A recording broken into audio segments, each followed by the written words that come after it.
Ladies and women folks, on behalf of Inspire 360, I would like to welcome you all to this workshop titled The Future of Business 2021 and Beyond, Strategy to Adapt to the Pandemic Blues, Turn Setbacks into Comebacks, Leadership and Entrepreneurship Workshop, and the Inspire Epitome Entrepreneurship Awards UAE Honorary Edition.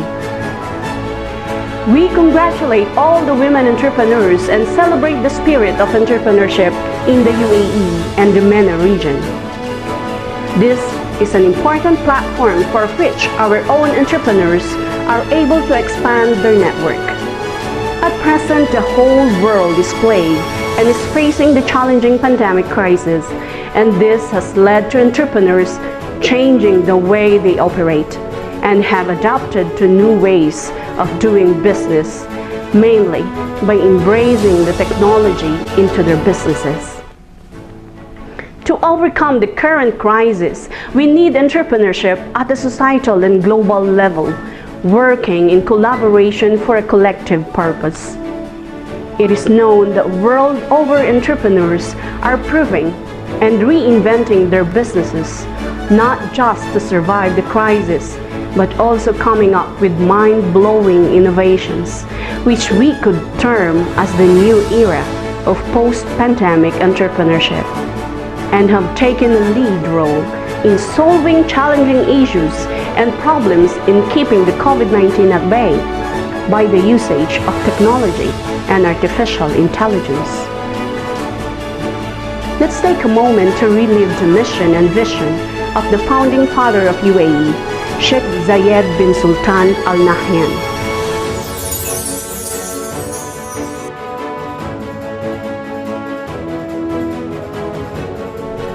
Let's all stand for the UAE National Anthem.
warm welcome to our guest of honor, Dr. Maya Al-Hawari, and keynote speakers, Dr. Sumaya Umar, Mrs. Fiola Dawood, and Mrs. Renuka Gunjahali, as well as members of the Board of Advisors and the key people who made this workshop and IEEA 2021 UAE Honorary Edition possible, Ms. Shuba, Cynthia Nakano, Aisha, Kiran Kumar Tejaswi Narasimaya, and Radhia Hassin.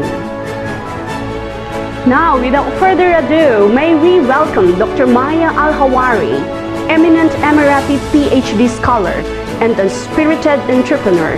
Let's give her a warm welcome.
Thank you, Dr. Maya, for inaugurating the workshop, and we appreciate your efforts in your contribution towards encouraging leadership and entrepreneurship in the UAE and MENA region.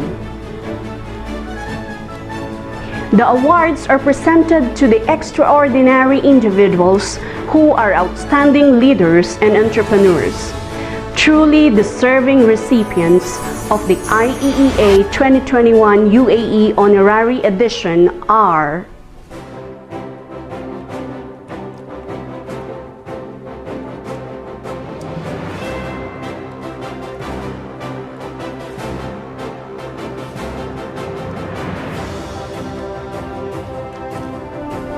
Dr. Maya Al-Hawari, iconic Emirati PhD scholar and enigmatic individual, and our guest of honor today.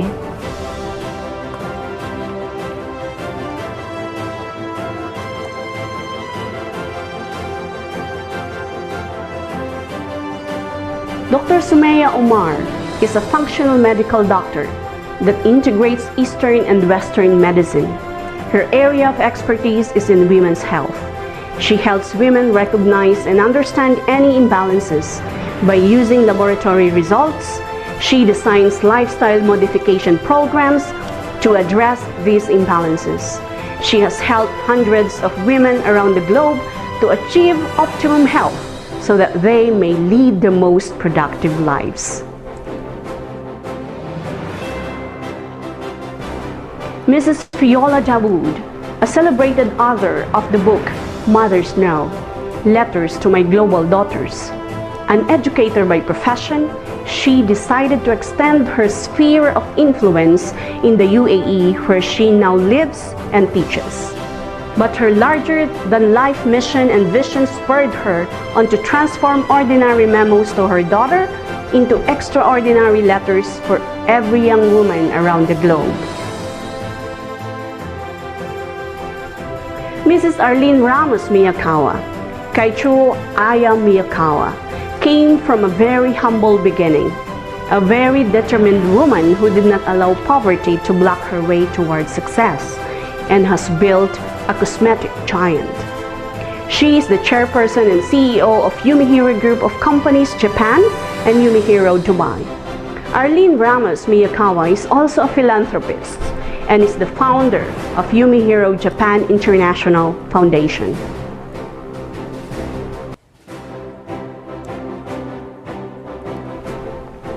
Mrs. Renuka Gunjahali is a perennial entrepreneur, a business consultant, and the founder of Jupiter Business Mentor. With more than 2 decades of experience, Renuka Gunjahali has built her reputation as an entrepreneurship coach, keynote speaker, financial coach, and influencer across the different industries.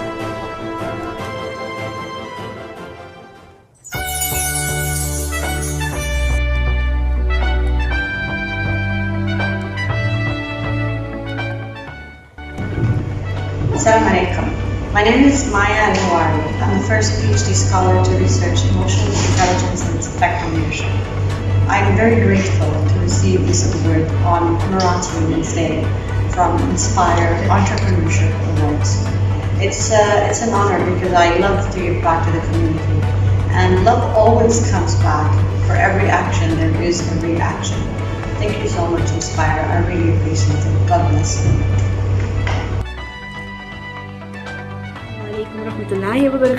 Good day, good morning, good afternoon, and I do hope and pray that every one of you is well with the blessings and mercy of Almighty. It's me, Viola Dawood, educator, author of Mothers Know, Letters to My Global Daughters, and positive healing coach. Today I would like to take this opportunity to thank Inspire 360 for this amazing award. It means a great deal to me, and I'm really privileged and honored to have been a part of this special Women's Day edition. It fills my heart to know that many of you out there have listened to me, and I hope that I had imparted some useful, knowledgeable insight into living life positively. So yes, thank you so much for this, and I am greatly honored to have been here. Much love. Take care. Hi, good morning. I'm Renuka. I sincerely thank Inspire 360 for honoring me on Emirati's Women's Day. And it is really a proud moment to be so recognized. Every woman is an inspiration in herself. And every woman entrepreneur has been shouldering so many responsibilities. This pandemic has brought out immense strength and ability of women to cope up through stressful times. And more women have come out as entrepreneurs during this particular phase, and it is so inspiring to see so many women starting up and thinking of new ideas and bringing them to light. On the occasion of Emirati's Women's Day, I wish all the women very successful careers as entrepreneurs, and anything to be associated with women will always be an inspiration. Happy Emirati Women's Day. Thank you.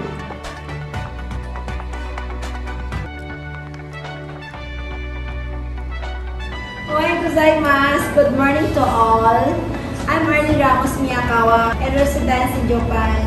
I'm a chairwoman of the Yumihiro Group of Companies. I am honorable and grateful to be one of that choosing the wonder of the emiratiwomensday. While sharing the secret of beauty, we're also helping the people in need. So, I established my Yumihiro International Foundation in Bulacan, Philippines.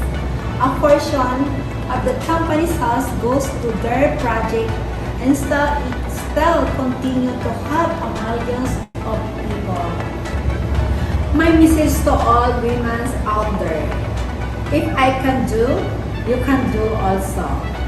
Be confident and believe yourself, and continue to inspire the other people. You are important and you are the law. Once again, this is Arlene Ramos Miyakawa. With Jumihiro, we share the secret of beauty. And Sokran, arigato gozaimasu. Thank you very much. Maraming salamat po. Assalamu alaikum wa rahmatullahi wa barakatuh. This is Dr. Sumaya Omar coming to you from Zimbabwe in Southern Africa. First of all, I'd like to welcome all of you to the show today and to also wish you a happy Women's Emirati Day. And I'm very honored to be here today to talk to you. It's a real privilege to be part of this platform with so many esteemed guests today, guest speakers, and I'll start by talking a little bit about a background about myself. So I am a functional medicine doctor based in Southern Africa. I was born in South Africa, and then during the apartheid years we moved to Toronto in Canada, which is where I completed my junior high and my high schooling, and then my family returned to South Africa, and that's when I went on to study medicine, and I completed my medical degree in Johannesburg. And when I completed that, I did my internship at Baragwanath Hospital, which is the largest and busiest hospital in the Southern Hemisphere, and it was in '94 when apartheid was being dismantled and Nelson Mandela was being released. And it was a really tough time for all of us, dodging rubber bullets and toy-toying in the streets, and which basically means protesting. And until, of course, the release of Nelson Mandela. When we were students, we used to run away from tear gas. In the daytime we'd be running away from the apartheid police and dodging rubber bullets and tear gas, and then in the evening we'd be stitching our bodies at Baragwanath Hospital. So it was a very interesting time in our lives, and in that era. And then thereafter I married and moved to Harare, which is where I raised my children. And and in Harare, in Zimbabwe, we had Robert Mugabe as our president, and we lived through a lot of economic and political turmoil. It's in that context that I also decided to set up a women's group called IWIN, which basically is a women's group that works with the underprivileged, and we help a community on the outskirts of Harare. In particular, we've built a primary healthcare clinic facility, to help mothers who may be walking 10 to 20 kilometers to be able to get to the nearest facility. And alhamdulillah, whilst I'm working with the community on the outskirts, I'm also looking after my functional medicine practice within Harare as well. So today I would like to be able to talk to you a little bit about resilience, and we all have been affected some way or the other by the COVID pandemic that's taken the world by, and it's affected each one of us in different ways. And I want to be able to talk about how we can build resilience in the face of adversity. Adversity is something that is part of our existence as a human condition. It's not, some things are not within our control, and how do we surrender to the situation as we find it, and how do we prepare ourselves for being adaptable, to be able to pivot our existing model of business, as well as how do we pivot within relationships and within our communities to be able to support each other and be able to come out on the other end stronger. And so this is going to be what I would like to talk about. So to begin with, I would like to first talk about, when we look at ourselves as women, we have, we're multidimensional, and we have multidimensional relationships as well. So of course, our primary relationship is with ourselves, you know, with our families, with the people around us, with our communities, with our environment within the global sphere, and of course, you know, within our relationships with our creator and, you know, the universe. So we are little microcosms of a greater macrocosm, and the influence that we yield as women is phenomenal. And, you know, I think that during this COVID pandemic, we all came face to face with what it feels like to be in a situation which is completely out of our control, where we found so many aspects of our lives being shut down, and we had to re-look at what was important in our life. And in many ways, we had to take stock of you know, what was going on around us and what was important to us, and we were forced to simplify our lives in many ways. So by beginning with our relationship with ourselves, the first aspect of our strength begins with our relationship with ourselves, and how can we as individuals empower ourselves so that we can develop personal resilience. And that really also is multidimensional. When we think about ourselves, you know, we need to look at aspects of our life that impacts upon us. So part of my training that I decided that I was really interested in was something called Unani Tib, which is basically Arabic Greek medicine. And in my journey, I felt that as a conventional doctor, that I was limited with the kind of tools I had to be able to tackle the problems that I was facing. The majority of the patients that come to me are women, usually between the ages of 40 and 60. They are women that are, you know, experiencing changes in their life, especially the menopause, and, you know, women that have, you know, educated women who have, you know, established businesses, who might be professionals, who are now finding themselves almost falling apart. I mean, the usual narrative is, oh my God, I don't know what's happened to me. You know, I can't sleep, I'm getting fat, I can't, my appetite is all over the place, my mood's all over the place, you know, I'm sweating at night, it's, you know, my sleep is so poor, and I just don't know who I am anymore. I've just lost my zest for life. And this is a big problem, and it really impacts upon how, you know, we perceive the world around us. So, and this is where my, you know, my forte is to be able to, you know, design a lifestyle modification plan using the Unani principles. So first of all, we think about things like, number one, let's look at how are we breathing. You know, when we go through stress periods, we start shallow breathing. So breathing is one of the most important things. So taking deep breaths, you know, holding it and releasing, and especially during times of stress, you know, to be able to aerate the bases of our lungs. And be able to spend, you know, early morning, spending some time outside in nature, taking deep breaths is one of the most wonderful ways of rejuvenating the body. I would like to share a short quote from Harold Kuntz, the Human Behavior School. This approach to the analysis of management is based on the central thesis that since managing involves getting things done with and through people, the study of management must be centered on interpersonal relations, variously called the human relations, leadership, or behavioral sciences approach.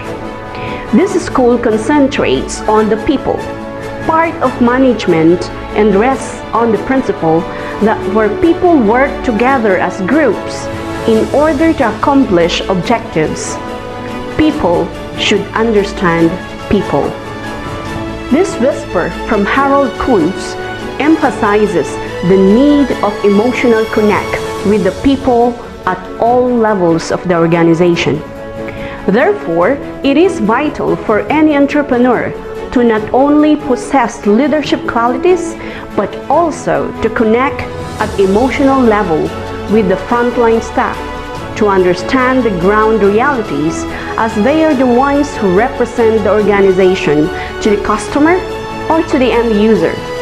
This would in turn contribute positively in accomplishing the objectives of the company and promote coherence and collective decision-making within the organization, which would bring in the sense of belongingness in every employee.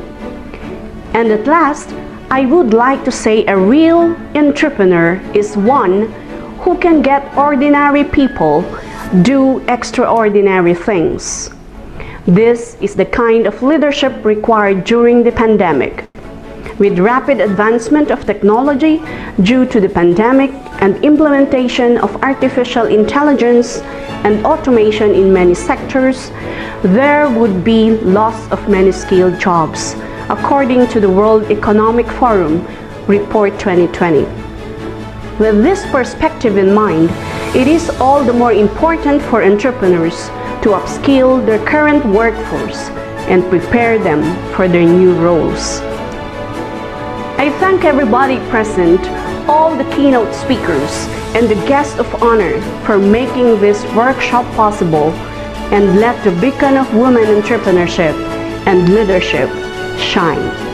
As part of his social responsibility, Inspire 360 also works closely with underrepresented to uplift and upskill them by giving them equal opportunity for a better future, by believing in the power of social inclusion. Inspire 360 enriches the younger generation with life skills in line with the United Nations model to prepare one for the inevitable future of automation and artificial intelligence. We are a STEM accredited company and also have a STEM certification for the Inspire series programs, and truly believes in empowering all stakeholders, including the community. Our young champions envisage the philosophy of STEM by being responsible citizens who solve societal future issues and promote innovation in children, who are the future of a nation's economy. We at Inspire 360 intend to identify and recognize outstanding entrepreneurial achievements and innovative enterprises through IEEA as a means of rewarding and encouraging innovative businesses.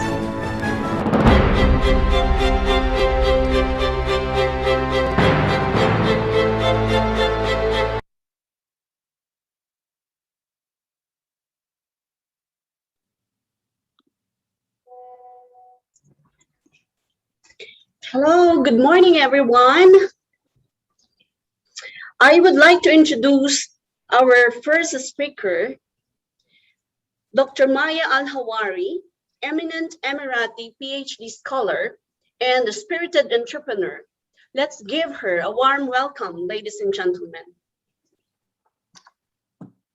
Thank you so much. Thank you for this interesting and inspiring entrepreneurship awards ceremony. Thank you so much for recognizing the strength of women.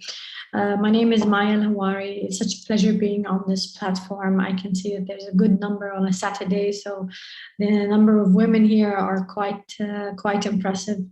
Alhamdulillah, we live in a country where our voice as Emirati women are heard. I always think and believe that it's not just Emirati women that live here. We are only total of Emirati citizens. We're about 1 million, less than 1 million. But then you have another 9 million of expatriates. So today is not just an Emirati Women's Day for Emirati women. There's also, it's an inauguration and a celebration for all the expatriates, women who live on this land and who are giving every day to their families, to their work, to make this nation a better nation. I believe that we were born leaders, and then I might sound a little, I don't know, maybe out of tone, born leaders. Actually, by nature, we were given the virtue of nurturing and of motherhood. And thus we had to bear the child, we had to carry our babies in our womb. The fact that you are given this responsibility, the fact that you have been asked or created in a way to become the caregiver, the carrier, and to be part of creation with the Lord, that alone makes you a leader. bearing a child, having a child, and being able to raise a child and then raise a family and then raise a nation. I always say that a family is a nucleus of any nation, and it is the family where the mother starts. Men, of course, and the husbands, God bless them, they're all, we believe in them and we believe in the power in empowering men. Actually, as an Emirati woman, yes, I'm heard. Yes, I was able to reach my heights. I still dream big. I still have ambitions and careers, and I feel like I can do more. But I wouldn't have been able to do it without the men in my family. The men in my family, starting from my father, my brother, even my son, God bless him.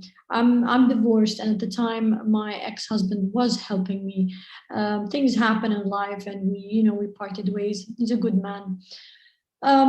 It's a pleasure being here today, and I've gone through so much as an Emirati woman. I'm the first PhD scholar to research emotional intelligence and its effect on leadership, and it came from a place of pain. And you only learn from being uncomfortable, because being uncomfortable means you want to be comfortable. It's ironic, and to become comfortable, you try to find solutions. And we as women, we are solution makers. So we are the caregivers, we are the bearers of children, but we are also decision makers as well. We believe that we can do so much more. We feel that motherhood it's such a beautiful I don't like to say of it as a calling. I would say calling, not duty. Motherhood is a beautiful calling, but in us, we are very ambitious. We feel that we were born that way. We were made that way. We can do more. We don't like to be confined to just a house and a family. We know that we can give more. There's more power from us to the world. And without the men around us, we wouldn't have been able to reach those heights. I really believe that. We are blessed to be in a country like the United Arab Emirates, where we have our leaders and our sheikhs, from His Highness Sheikh Khalifa bin Zayed to Mohammed bin Zayed to Mohammed bin Rashid, all their highnesses, and obviously their mother, Sheikh Fatima bint Mubarak, Her Highness Sheikh Fatima bint Mubarak. She was the one that started this movement, women movement, in 1972 with the Women's Association, right after the union of the United Arab Emirates. She raised 6 wonderful men that are leading not just the United Arab Emirates, but are also the top leaders in the world. To end my talk, I would thank you so much, and I would urge every one of you to become the better version of yourselves. I myself am an entrepreneur. I do have my own abaya line. Every time I came to quit that, and I decided, no, and I love it. I want to stay in it. I know I'm losing money. I know, but it's just how it is. Entrepreneurship, you go through ups and downs. And I feel like my abaya line is kind of my little baby that I want to take care of. And every time I give up, subhanallah, something comes up to pull me, and an opportunity and a door opens. So just be the better versions of yourselves and never give up, and keep at it. God bless you. Thank you so much. Love you all. Salam.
Thank you, Dr. Sumaya.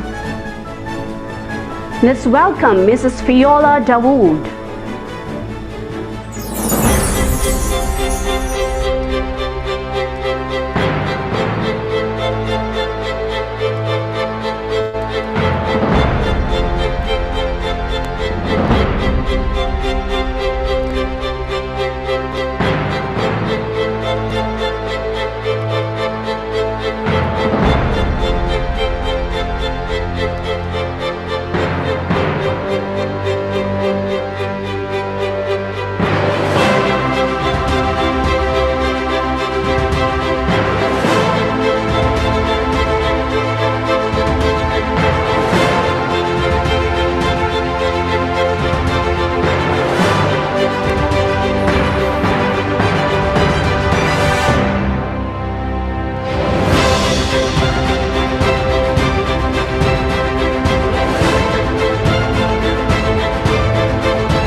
Assalamu alaikum wa rahmatullahi wa barakatuhu.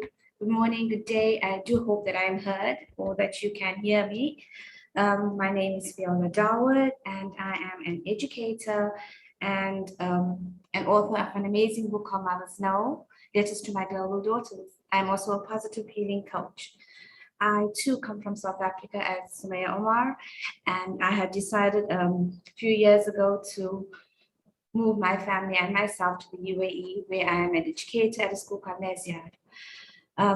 Before I start my talk, I would like to read a poem, and this poem encompasses everything that I've been through to actually bring me to where I am today. And it goes like this: if I could live my life again, if I could live my life again, what would I change? Try as I might, I would want it exactly the same. The ups and downs, the tear-stained faces, the dirty pile of laundry and the toy-cluttered room. Unmade beds, dishes-filled sinks, screams of cries and fits of laughter. Dark nights, broken hearts, promises made but never kept. Words hurled and insults burnt, memories shattered, sleepless nights and mind overworking, anxious thoughts and 3 young kids. Struggles were many, money was less. Heavy hearts and saddened eyes, a mask I wore, a broken heart I hid. Dressed with a smile, I faced the world. That poem encompasses everything that I am. It, as I said, if I could live my life again, what would I change? Exactly nothing. I would change nothing, because if it was not for my struggles, if it was not for the hurt that I've been through, if it was not for the pain, I wouldn't actually be where I am right now. I have taken every negative aspect and every struggle in my life, and I've turned it into something positive for me. And that was how I wanted life to be. I was a single parent, and I was bringing up 3 young kids. And I decided that I'm going to take, or rather, if I'm going to take the negativity into my life, it's going to impact on my children. I'll be honest with you, I did want to speak about it where, and if anyone would listen, or if my children would listen, until one day my son said to me, you know what, Mom, enough now. Nothing is going to go back to the way it was, and everything has to move forward. So live your life. And I've taken it to heart, and I'm living my life. I had decided really, really early on, when my struggles began, that I'm going to look at the positivity in everything. In looking at the positivity in every negative aspect of my life, I was able to make myself feel better. I was able to say to myself, you know what, it's okay. If anyone wants to talk to you or you don't, or they don't want to talk to you, it's fine. Because it allowed me to feel better about being on my own. It allowed me to feel better about growing. It allowed me to feel better about who I am. After my divorce, I gracefully embraced myself. You know, in life, when we are faced with adversity, we tend to lose who we are.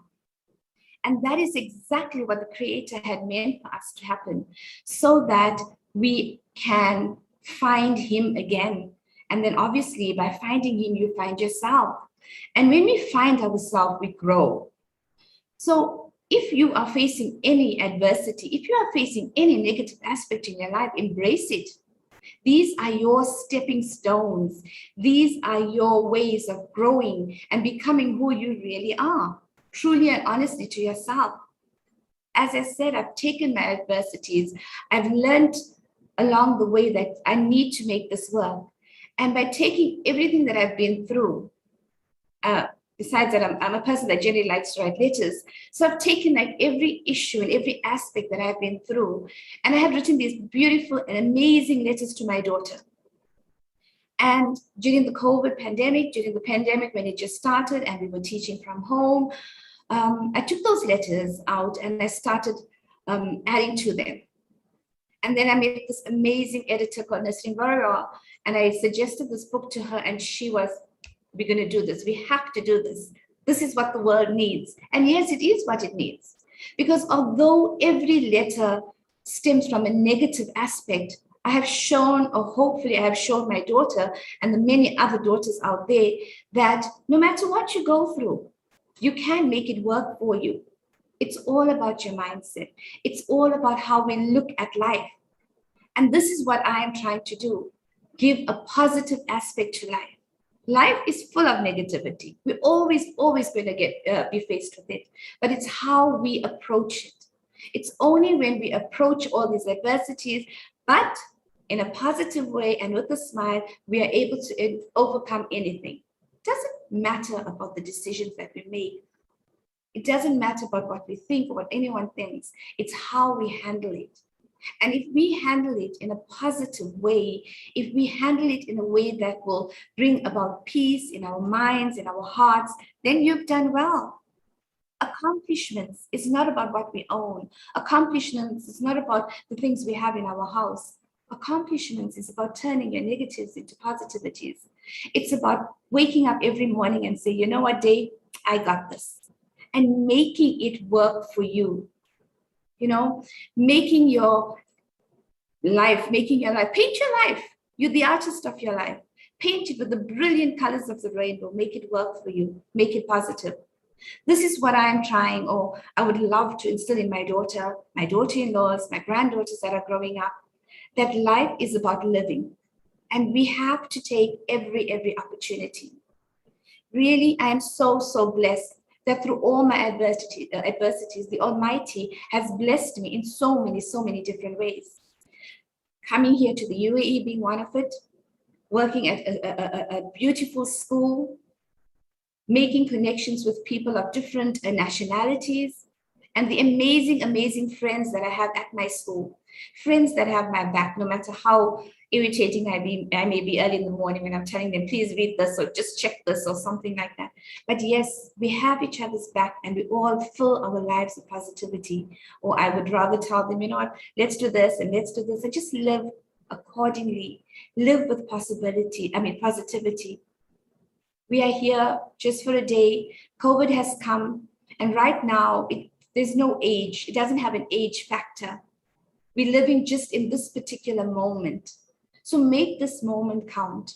If you want to do something, get up and do it.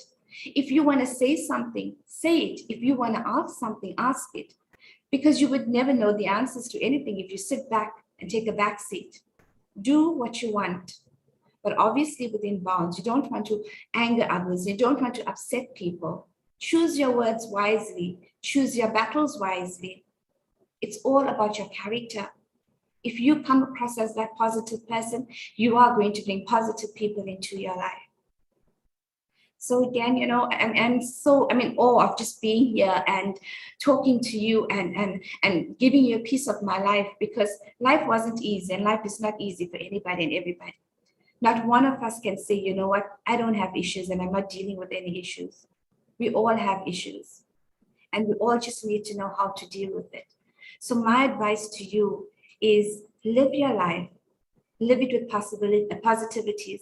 Smile at your adversities. Embrace them because they are your stepping stones. I would now very much like to leave you with something. And I would leave you with this. Don't wait for tomorrow, because every tomorrow becomes today, and then today becomes a yesterday. So do what you need to do now and live your life to the best and live your life full of positivity. Thank you so much.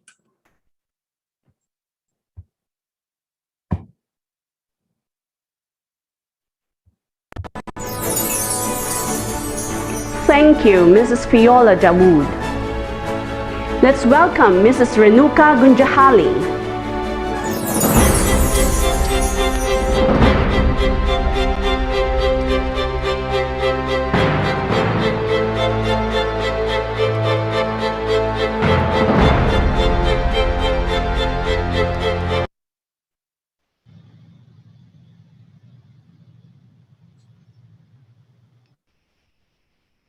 Albert Einstein once said, "In the middle of adversity lies opportunity," and women are a testament to this statement. Good morning, everyone. I'd like to begin by thanking Inspire for this wonderful honor in organizing such a beautiful event. Women today live in a time like no other. We are achieving excellence in every field around the world. Earlier, the saying used to be, sky is your limit. Today, even sky is a limit no more. We are talking about Mars, we are talking about Jupiter, and we are talking about the whole universe. Here, particularly with respect to women in business, there are a lot of opportunities which this pandemic has created. Earlier, whenever we used to talk to entrepreneurs, we would be talking about a concept which modeled around a B2B or a B2C. What this pandemic has taught us is a H2H. It's a human-to-human element which has now come out and began to play, and you realize the importance of the human element in life.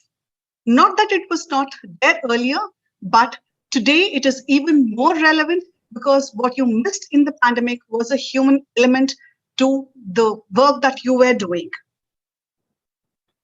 Today, we have gathered here to celebrate our courage, strength, and resilience, which women have shown, and most of the entrepreneurs and mankind in general has shown during this particular pandemic period.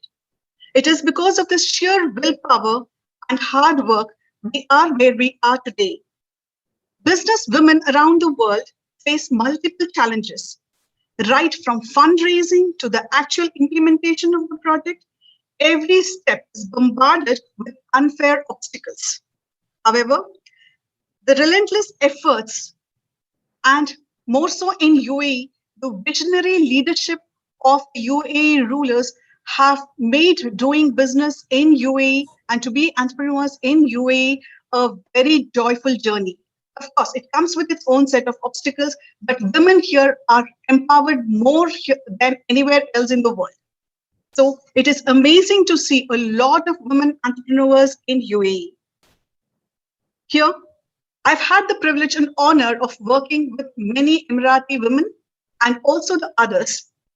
What inspires me when we work with women entrepreneurs in particular is their untiring spirit to achieve more. And like Dr. Maya and Madam Dawood just told us, there's been a journey of inspiration, like what Dr. Sumaya also mentioned. There are so many struggles that each of us do undergo as entrepreneurs, as women in general. But what is intrinsic in our own biological makeup, I should say, is the inherent ability to be decisive and to know what is good for you in the long run. And this particular streak is very, very relevant when you become an entrepreneur. As women entrepreneurs, or as women in general, we multitask, and multitask we do at every stage.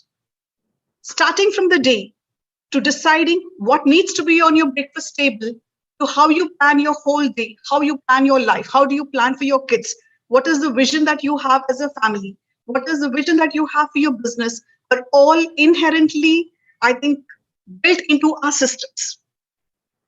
With specific respect to Emirati women, it amazes me to see how they can multitask and don on too many hats. They would be working in government offices, they would have their own family businesses, but yet there is an inherent streak again which comes out and say, okay, I want to be doing something on my own. So for which they're responsible, they're accountable, and they want to see it a success. We've been fortunate, and I would say humbled also at the same time, to be working with such inspiring women.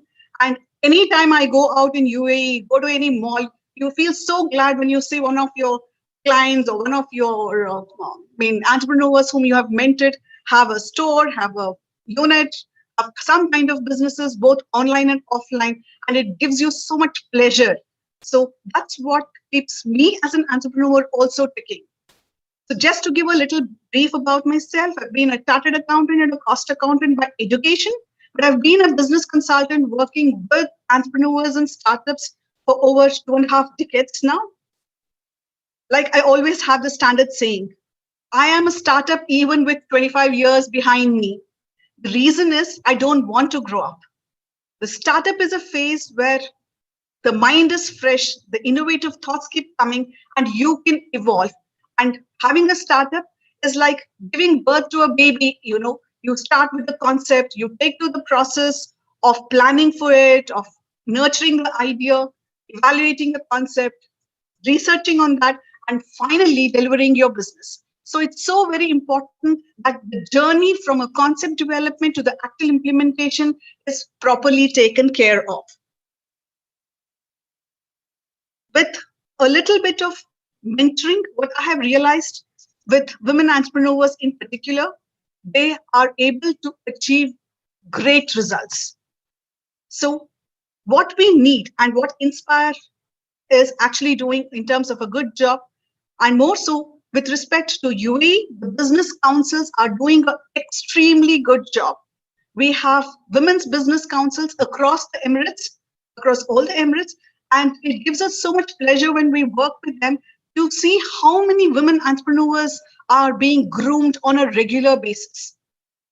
So the ecosystem where a woman can be free, can talk, can discuss her issues without being judged, without being subject to any kind of opinionated remark, can freely discuss, solve, and decide on future course of actions. So this ecosystem is extremely important and relevant from a business women's perspective.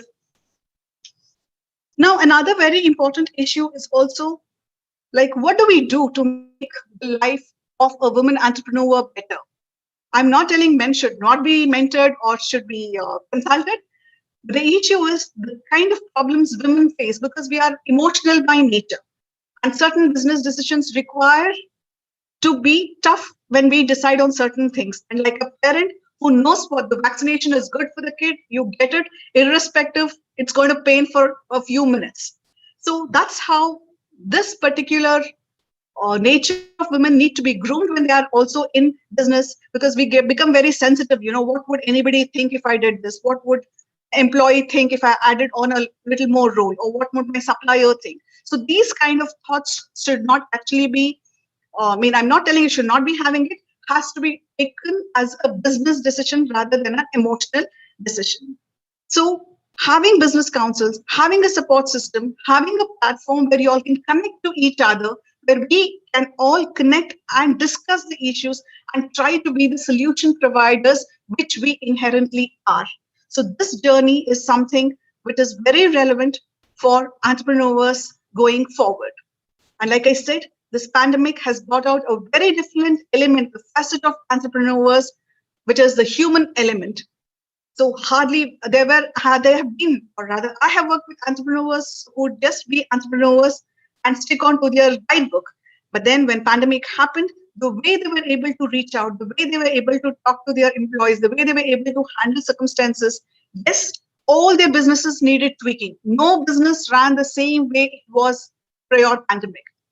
So the tweaking that needed to be done, the adjustments that need to be done, did take time. But at the end of the day, we have seen the better versions, like like Madam Dawood said, the better versions of ourselves and our entrepreneurs we are working with.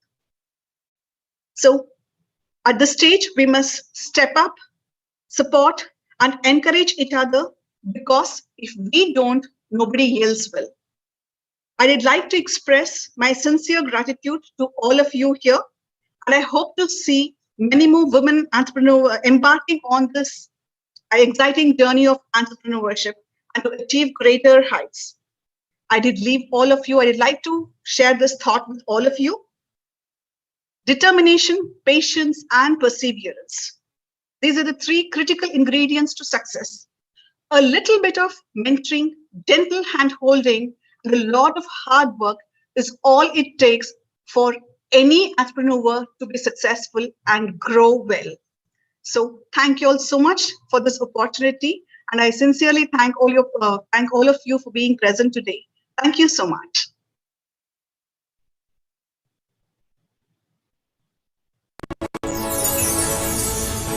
Thank you, Mrs. Renuka. Assalamu alaikum and warm greetings to all. My name is Radia Hassan. I am a CELTA certified teacher from South Africa, currently living in UAE. Thank you to Edu360 for giving me the opportunity to be a part of this wonderful event. Edu360 programs are designed to help people discover, develop and become more confident and to reach their full potential.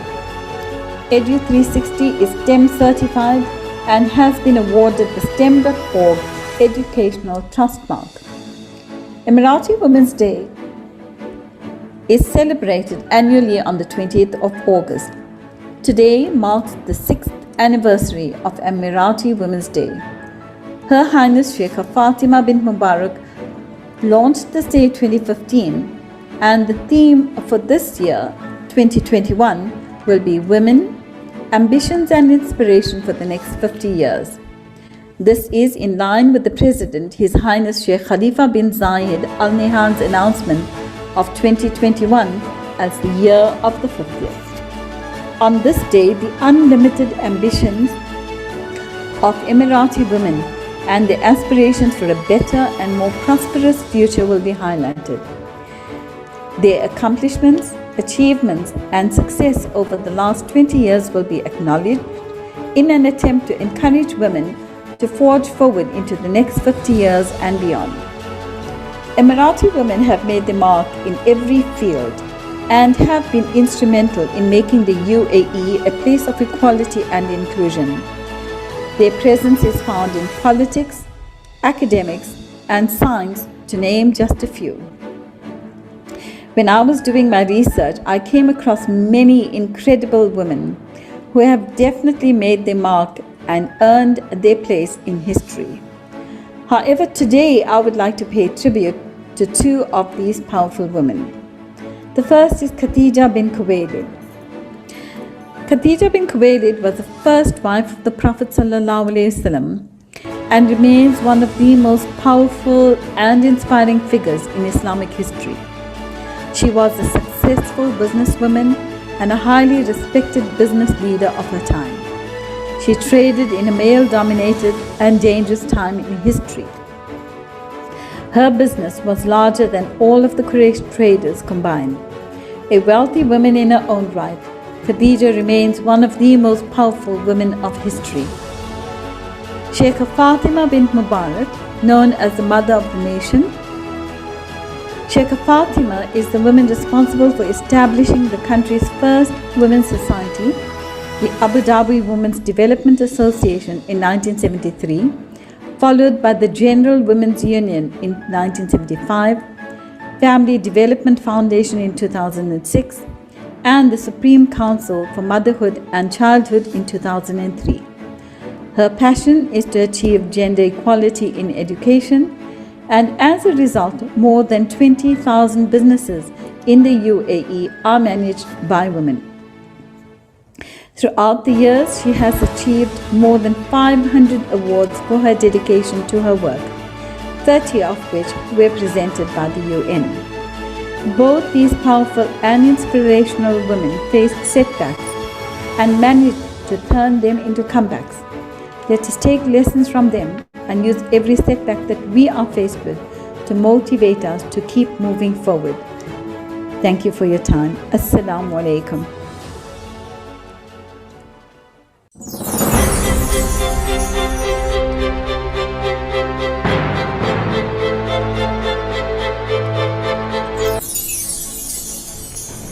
Thank you for the very inspirational talks by our eminent speakers.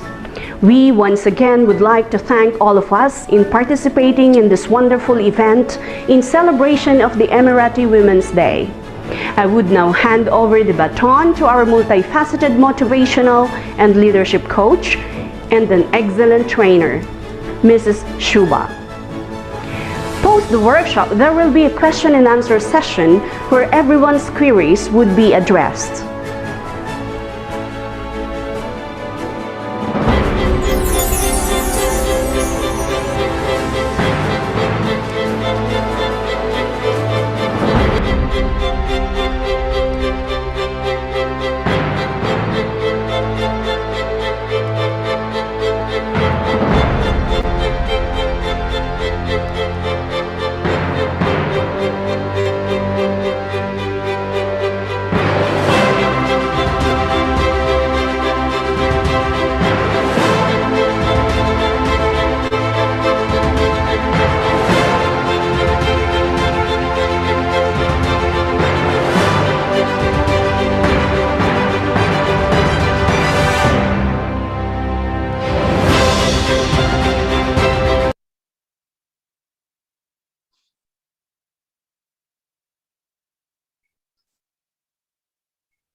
Thank you, Gina. It was indeed the most powerful and an astounding beginning. I feel emotional. I feel overwhelmed with the words that I have heard. And profound thanks to the speakers for their impeccable words, and a heartfelt congratulations to the awardees for their accolades. And a special thanks to the whole team at Inspire for this to make happen. And a happy Emirati Women's Day to one and all out there. And I welcome all the Emirati and the expat entrepreneurs for this wonderful workshop that's happening today.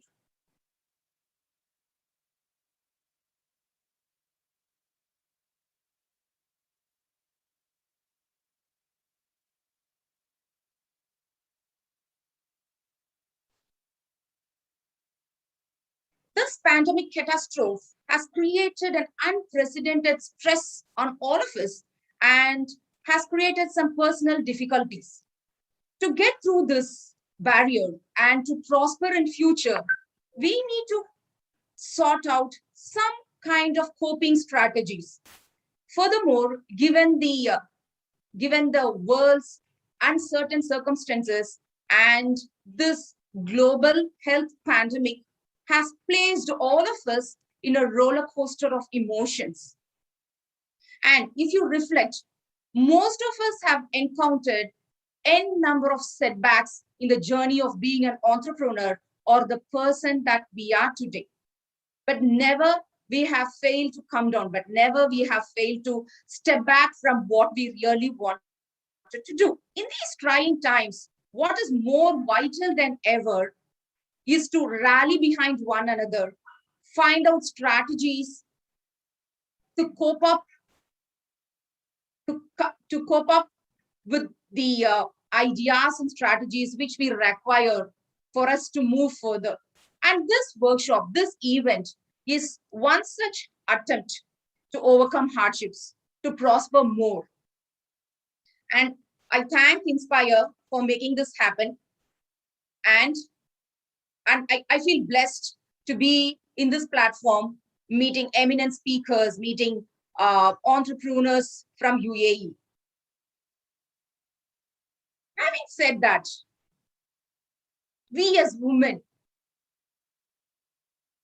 we are the pioneers of the nation. We play different roles. We just not play different roles. We play different roles at one time. And the report from the UN says women contributes to 50% of the human resources. And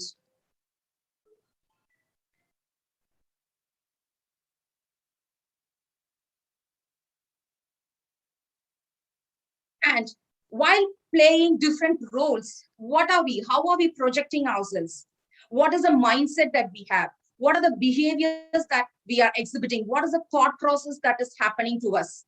This modern education and this modern economic life has compelled women to come out of this narrow sphere of life and to manifest the energy and to zoom a focus to work, not just for the well-being of the society, not just for the well-being of the family, not just for the well-being of the nation, it's for the well-being of ourselves.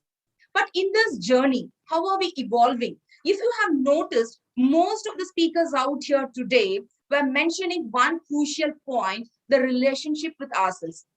The way how we evolve, the way how we transform, the way how we are really happy with what we do. So we as women, we as women, we as entrepreneurs, we as mothers, we as sisters, we as businesswomen, we as corporate leaders, we as administrators, we playing different roles.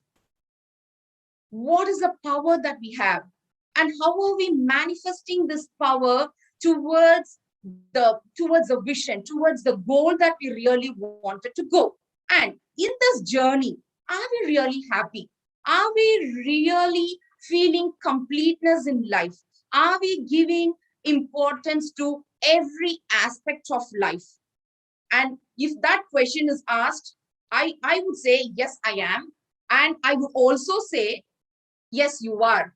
Especially women from UAE, the Emirati women have, and even for that sake, the expat women have contributed a lot to the growth of the country, for its expansion. But still, what are we here to discuss about? When all these are happening, what is that gap that we are trying to bridge? What is that we have ahead of us? So telling this, after talking about the power of women, now I would like to introduce myself. I am Shubha.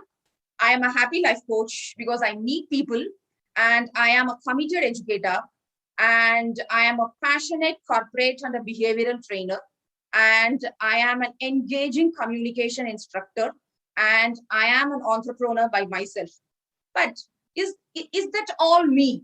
When I say I am Shubha, I am a life coach, I'm an educator, I am a trainer, I am an instructor, I am an entrepreneur, is that all about me? No, I wouldn't end up myself introducing myself like that. I am more of a daughter. I am more of a sister. I'm a wife. I'm a mother. I'm a daughter-in-law. I feel complete. I feel wholeness in my life when I see myself engaging in all these roles. When I see myself doing all my responsibilities in all these roles. I feel myself fully involving and engaging when throughout the day, at the end of the day, when I look up for what I've done for the entire day, what I've done as a trainer. Am I happy? No. What I've done as a mother, am I happy? No. What I've done as a wife, am I happy? No. What have I done all together, collated as a trainer, as a mother, as a wife, then I feel happy. So as you. So we expect this to happen to all of you. Are we living this complete life? Are we evolving in our journey? Do we see our journey an epic one? Do we see that every moment of our days are being enjoyed? Okay, so now that I have introduced about myself, I just expect all of you to unmute and then introduce yourself with your name and just that one word which would describe you better. Can that happen? I request all of the participants to unmute, to introduce yourself with your name. Yes. बढ़िया है, कोई दिक्कत नहीं है।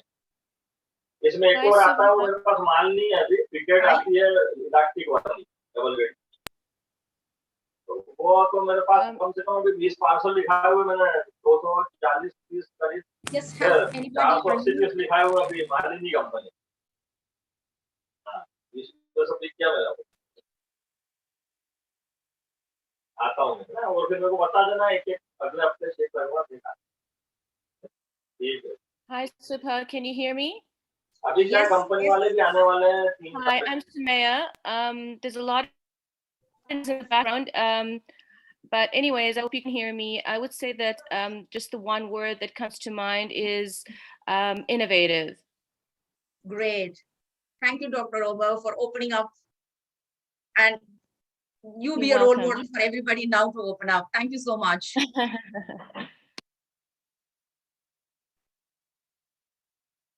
Yes.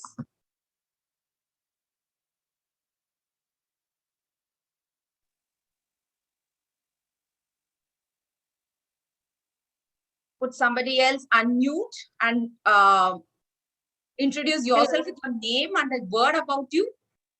Hello. Yeah. Can you hear me? I'm Kavita. Very much. Yes. I'm Kavita here, and I'm an educator working in a school in UAE. And I would like to say compassionate as the word. Great. That's nice. Compassionate. Yeah. Thank you. Great. Thank you. Yes, please take turns. Hi. Hi. It's Soumya here. Yes. I'm an educator, and the word I would tell is endurance. Endurance. Great. We have compassionate, we have endurance. Great. And we have innovation. Yes, innovative. Yes. Nice. Thank you.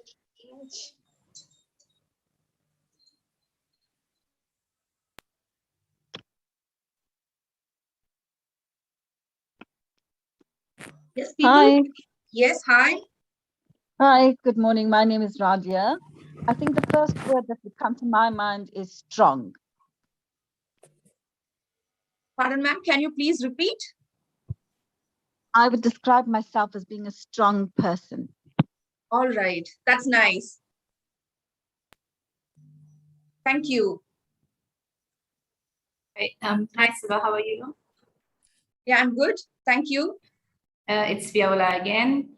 I would describe myself as being authentic. What you see is exactly what you get. Fun-loving, happy-go-lucky person, yes. That's nice. That's great. Hi, Subha. Hi. Yeah. I would like to describe myself as optimistic, taking things in a positive way, and enjoying life. Wow. That's 3, and still it's interesting. Hi. Hi. Hi, this is Rashika. Hi. Yeah, I'm an artist, and the word that lets me go on every day is committed. Committed. Wow. Even I love the word committed. So we share something together. Okay. Yeah. Thank you. Thank you. Yes, the next volunteer. Hello, good morning. My name is Rebecca, and I'm a banker from a financial advice services. I'd like to describe myself as somebody who's mindful and caring. Mindful. I'm very mindful of your word now. That's nice. Thank you. Thank you very much. Thank you. Hi again. This is Rashika. Something which came to my mind, it is one term, but it's like an umbrella. I think holistic. So whenever I look at anything, I try to look at it holistically so that there are stories behind, not only on the face value. So I could think about them in a better way. That's nice. Great. Holistic. Great. Wow. Anybody else? Last one, go. Yes. Hi, this is Monica. Hi, Monica. I'm an educator. I'm a memory coach as well. And the word that defines me is passion. Very Passionate. passionate. Yes. Yeah, that's I'm nice. passionate about whatever I do. And That's I nice. share, I Nice. think, the same quality with all the women present here. Yes, obviously we share, all of us share that quality, that trait. Thank you. Thank you, people. That was a great response from all of you. And yes, these are the words that we actually wanted to follow, or like wanted to have, compassionate, to be innovative, to be, holistic. So as an entrepreneur, not just being an entrepreneur, just being a woman, for a person loved by everyone. So these are the words, these are the traits, these are the qualities that we already have, or we try to enhance it. We try to improvise on those areas. Okay, with that, what is that's going to happen for the next 1 hour? Is that something that Shubha is going to say about herself? Or is it something that Inspire has to say about itself? No. The whole next 1 hour is completely going to be about you. You as a person, you as a woman, you playing any role, be it an entrepreneur, be it an educator, be it from any field. So the next 40, 50 minutes, what are we going to discuss? What are we going to interact? What are we going to think about, or feel about, or hear about, or see about? It's all about you. It's none other than that. Okay, so when I say that it's all about you, have you really thought about who really you are? Who am I? What am I doing here? What is that is expected from me? It's not about others' expectation. What is that I expect from myself? What is that I see Rashika? So I'm just using the name Rashika. What does Rashika expect from Rashika herself? What does Monica expect from Monica herself? Are we really fulfilling our own expectations? So before dealing with that, I have a lovely video to show you all. Just hold on with me. I'm just going to play that video for you.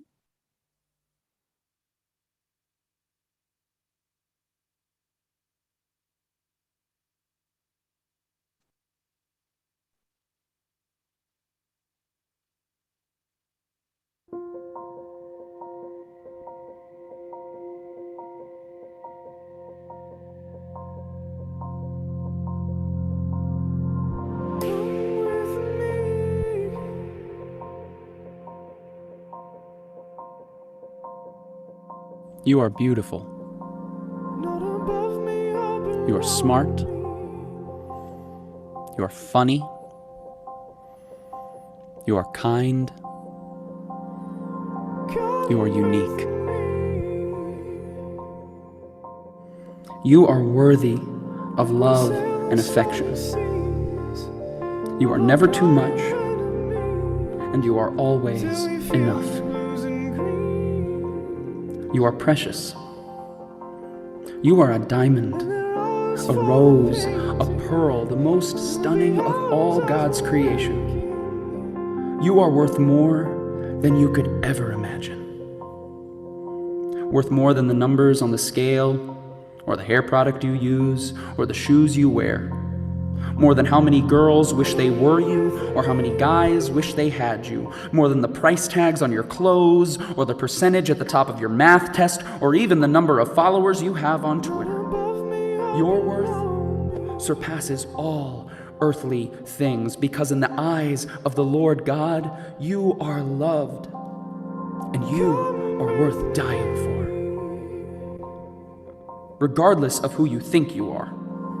Whether you model in a magazine, or you model pottery with grandma. Whether you're on the hot list or the not list. Whether you're head cheerleader or a high school dropout. Whether you're Miss Popular or you've never had anyone you could call a friend. Whether you love yourself and love your life, or you can't stand to look in the mirror and you feel as if everything in your life is falling apart. Whether you're such a winner or you feel like the world's biggest failure, regardless of who you think you are.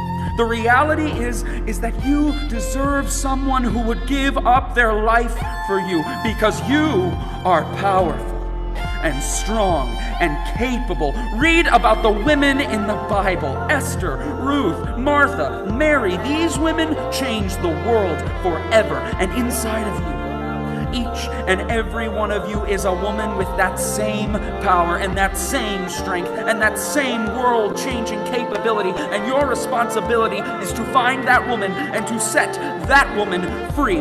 This is who you are. And any voices in your mind that try and tell you differently are from the enemy.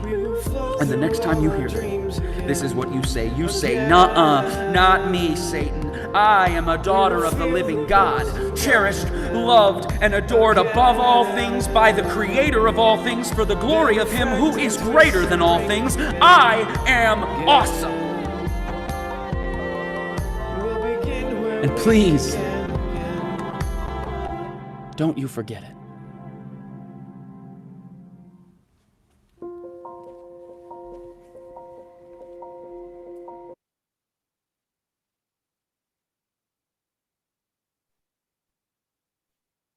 Yes, people. A word about the video. What was your feeling? Awesome. That was awesome. Yes. The emotions that you had. Yes, please unmute. And you can just share your thoughts. I think every woman needs to hear that, Shubha. I think that, in general, we tend to put everybody else before ourselves. And I don't think that we really understand our value. And I think it was so welcoming to hear that. And I can't wait to play it for my daughters. That was nice. That was nice, Dr. Omar. And always during any women empowerment program, what I always tell them is nothing wrong to be selfish. At times we need to be selfish. And when we think ourselves to be powerful, when we think ourselves to be the most extraordinary people on earth and do things which makes us happy, and if that sounds to be selfish for others, let it be, not a problem.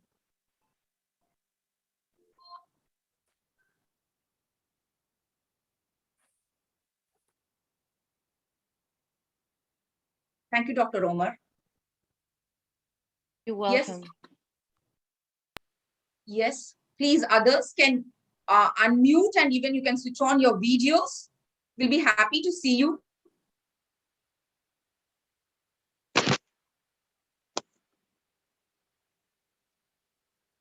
Hi, Shubha. Hi, Monica. I felt, the video was really very inspiring. I felt it's given wings. Yeah, it's put on fire the rocket that was inside. Yes. It's quite propelling. Thank you so much. Yeah, it is propelling. Yes, I always get goosebumps. How many other times I play this video for how many other sessions? Every time I get goosebumps. Yeah, thank you so much for sharing. Thank you. Thank you.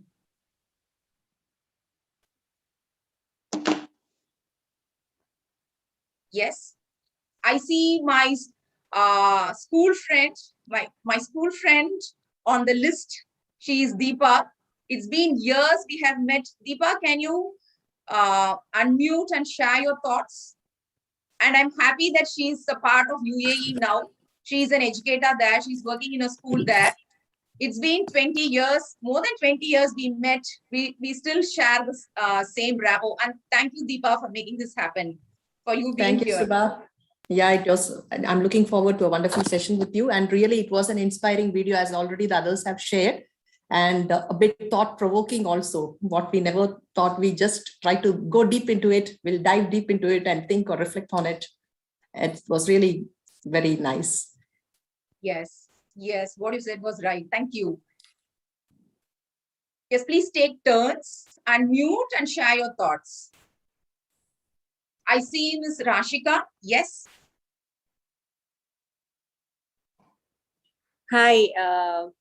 So I'm fairly new to the UAE, but now I'm getting gradually active in my field of arts.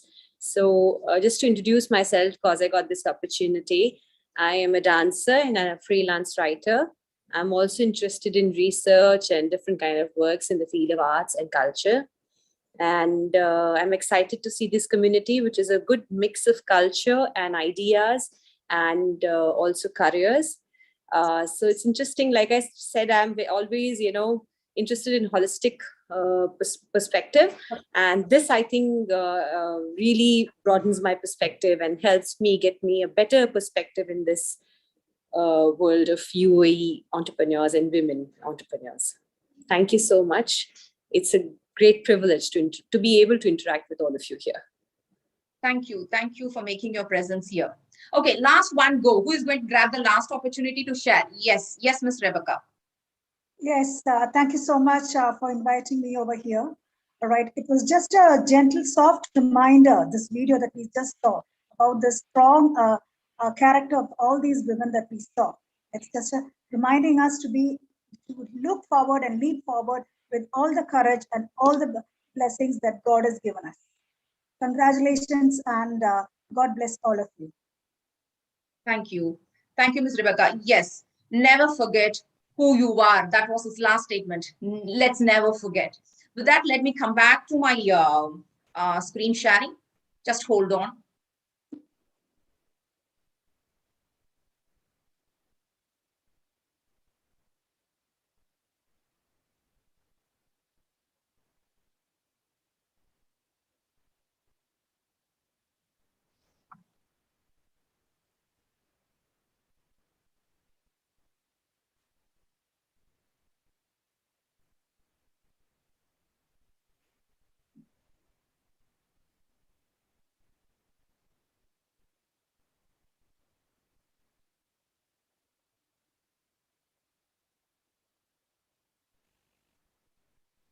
Okay.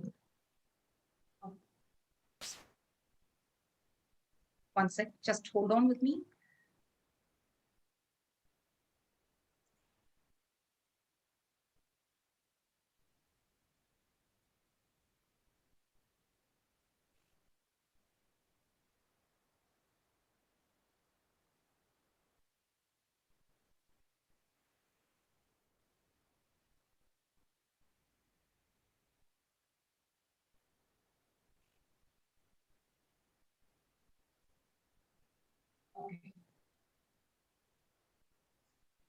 Okay, once after seeing this video or by your own, once you are ready, once you feel that you are great, once you feel that you have all the capabilities, once you feel that you have things that are doable and achievable, if you are ready to leverage yourself to greatness and achieve giant results, you have the right roadmap in front of you.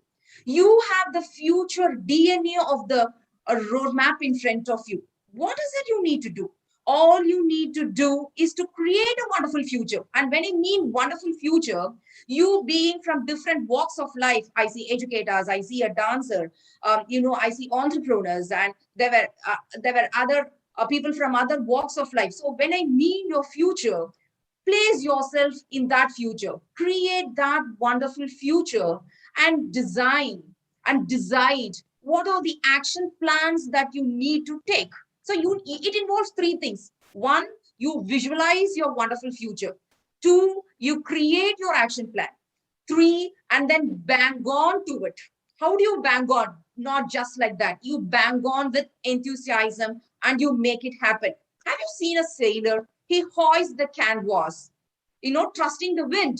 And the wind is, the wind can neither be seen, or it's invisible, or he cannot control it. But still, the wind is all the power that he has. So you from different walks of life, what are the ideas that you're going to hoist? What are the plans that you're going to create? What are the actions that you're going to enforce into?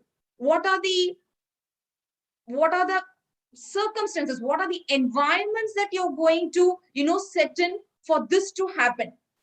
It's all up to you.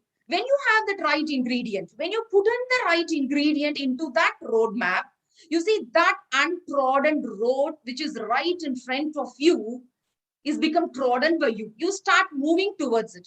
You create a path. Now, if I ask you, what is your roadmap for the near future? Maybe in next 1 month or 2 months, or 3 months or 6 months or 1 year, whatever it can be. If I ask you to draw a roadmap, to write a roadmap, would you be able to do it? I'll give you 2 to 3 minutes. You can just draw a roadmap telling that this is my starting point, telling that this is my destination, and then what are the blocks that I'm going to cross. This is what I'm going to do. This is how I'm going to transform. This is how I'm going to evolve. Maybe 4 or 5 steps in between your start point and your destination. You take 3 minutes, or even if you want another 2 minutes, you can just write your roadmaps.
You what?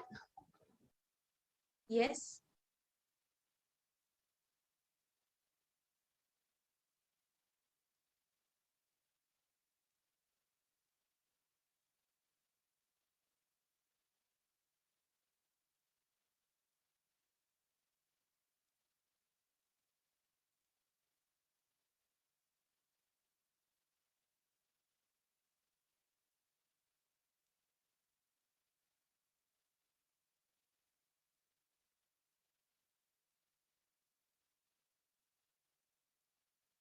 You have another 1 minute.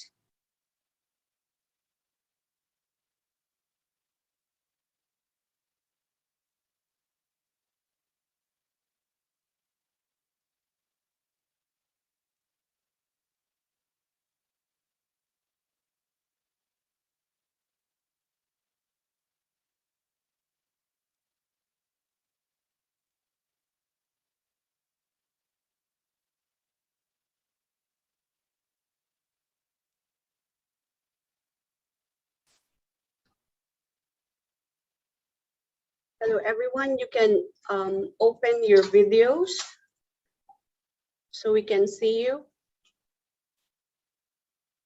It would be best as well to having a discussion with Shuba with your camera on so we can see you while you are discussing.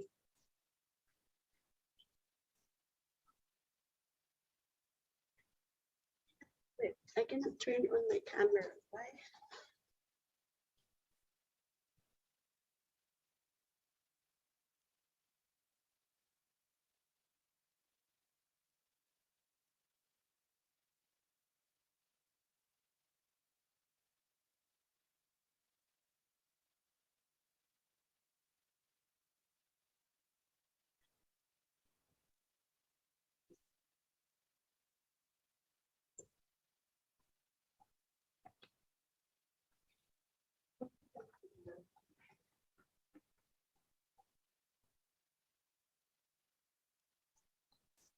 Yes.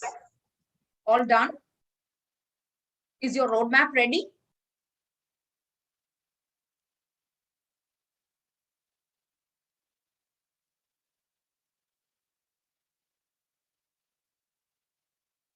Just a thumbs up to know that it's over.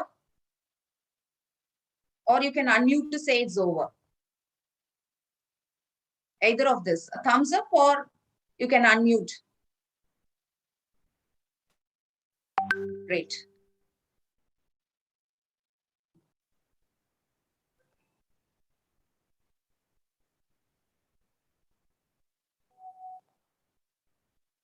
All right. See, in this process of creating our roadmap, what is actually very important is, what is it we actually need to change from ourselves is the way you think. You know, that should be a change in your thought process, not the old school way. Sometimes you need to adopt to new strategies. Sometimes you need to, fully transform yourself into something new, which you haven't even tried. You need to break your comfort zones. You would have already been in an beautiful existing comfort zone.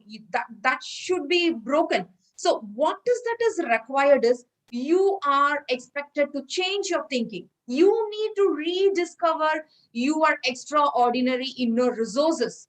You might not have analyzed. It's said that whatever we use now, whatever we are putting into use, whatever we are already exhibiting, whatever we are already projecting is just 12% of our potential. Remaining is still hidden. So first thing is, unless and otherwise, we discover, or I would also say rediscover our inner resources and tap that incredible powers that lie within you, creating this roadmap would be more challenging. We would be adopting the same old way. We would be following the same methodology, and our starting point would be the same. But somewhere our destination would be the highest goal, our highest vision. So we being visionaries, we should be ready to change all this. One, new thinking. Two, find out your inner resources, rediscover it. And three, tap of the potential. Unless you do it, you will not be knowing who actually you are. See, whatever we are going to discuss further, whatever is happening now, boil down to the video, goes back to the video. Who are you? If you're already doing a wonderful presentation, is that all you? Or is that beyond that you can do? Who are you really? Is that your capacity? Is that all your potential? Have you used all that potential? So in that case, if you haven't, what is it you need to do? Get back to your starting point. Find out where you need to think, where you need to alter your thinking. Find out what are the more resources that you had to dig, that's lying deep within you. And then what are the potentials that you're going to tap further for you to see a new version of yourself. See, there is one thing that is being said. One is having the resources, and two, being in a resourceful state of mind. So mostly, for most of us, what happens is we have all the resources right in front of us. I wanted to do this. So what are the resources I need? I need X, Y, Z. Okay, I have all the X, Y, Z. Then why am I not doing? What is then missing? The resourceful state of mind. Am I having that mindset?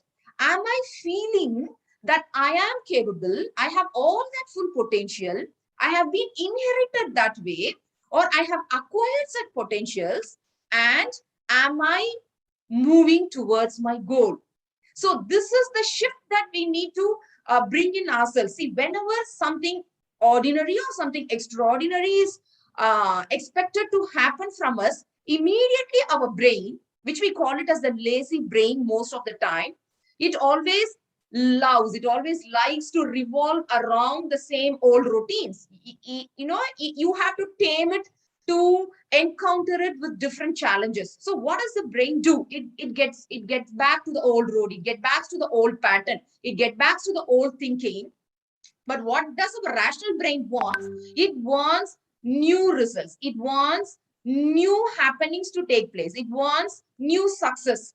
But when we are operating from that unresourceful state of mind, and we expect a new Shubha or a new Deepa or a new Monica here, and that is not, going to happen. So what is that is expected from you? When you know that you have all your resources, when you know to design my roadmap, when I know these are the plans that I have to put in between my starting point and my destination, when I know that I have certain resources, or I also have to explore for certain resources, but somewhere I'm getting struck, somewhere there is a roadblock between my first step to the second step, the third step to the fourth step, or somewhere near the destination, I'm not able to make it, then what is that I have to look back?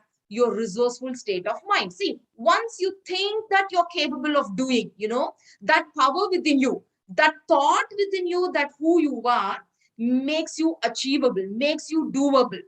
The same idea, when you have those self-doubts, that's what we're going to discuss in the next slide. When you have your own limitations, then you have your own doubts, you have your own self-limiting beliefs, whether I'll be able to do this. Somewhere your roadmap is clear, it is being well done, you have decorated it. Mentally, you have created it, you have visualized it, you have even put it on your wall where you see every day. But somewhere that achievable quotient is under the question mark. So what happens? Is our job to control our idea, or is it our job to find out what is my whole idea, and then how am I going to make this idea into a being? Say, for an educator, I wanted to implement such a lesson plan to my students. That's my idea. Then how am I going to make it into a being? Me as a doctor, me as a practitioner, okay, this is the kind of treatment that I would like to adopt. It's already an idea, but how am I going to make it into a being? Me as an entrepreneur, I have an innovative idea. I am creative. I have this startup in mind.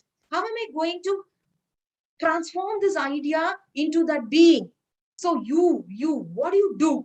Do you control your idea when you have the same self-limiting beliefs, or you tune yourself to that frequency and do all that you can? You push yourself to the edge. You push yourself to from that comfort zone and make that vitality of the idea to exist. It all depends on you. Now you have to question yourself. Yes, when the roadmap was asked to be done, I have mentioned all this. I have mentioned the steps and all this.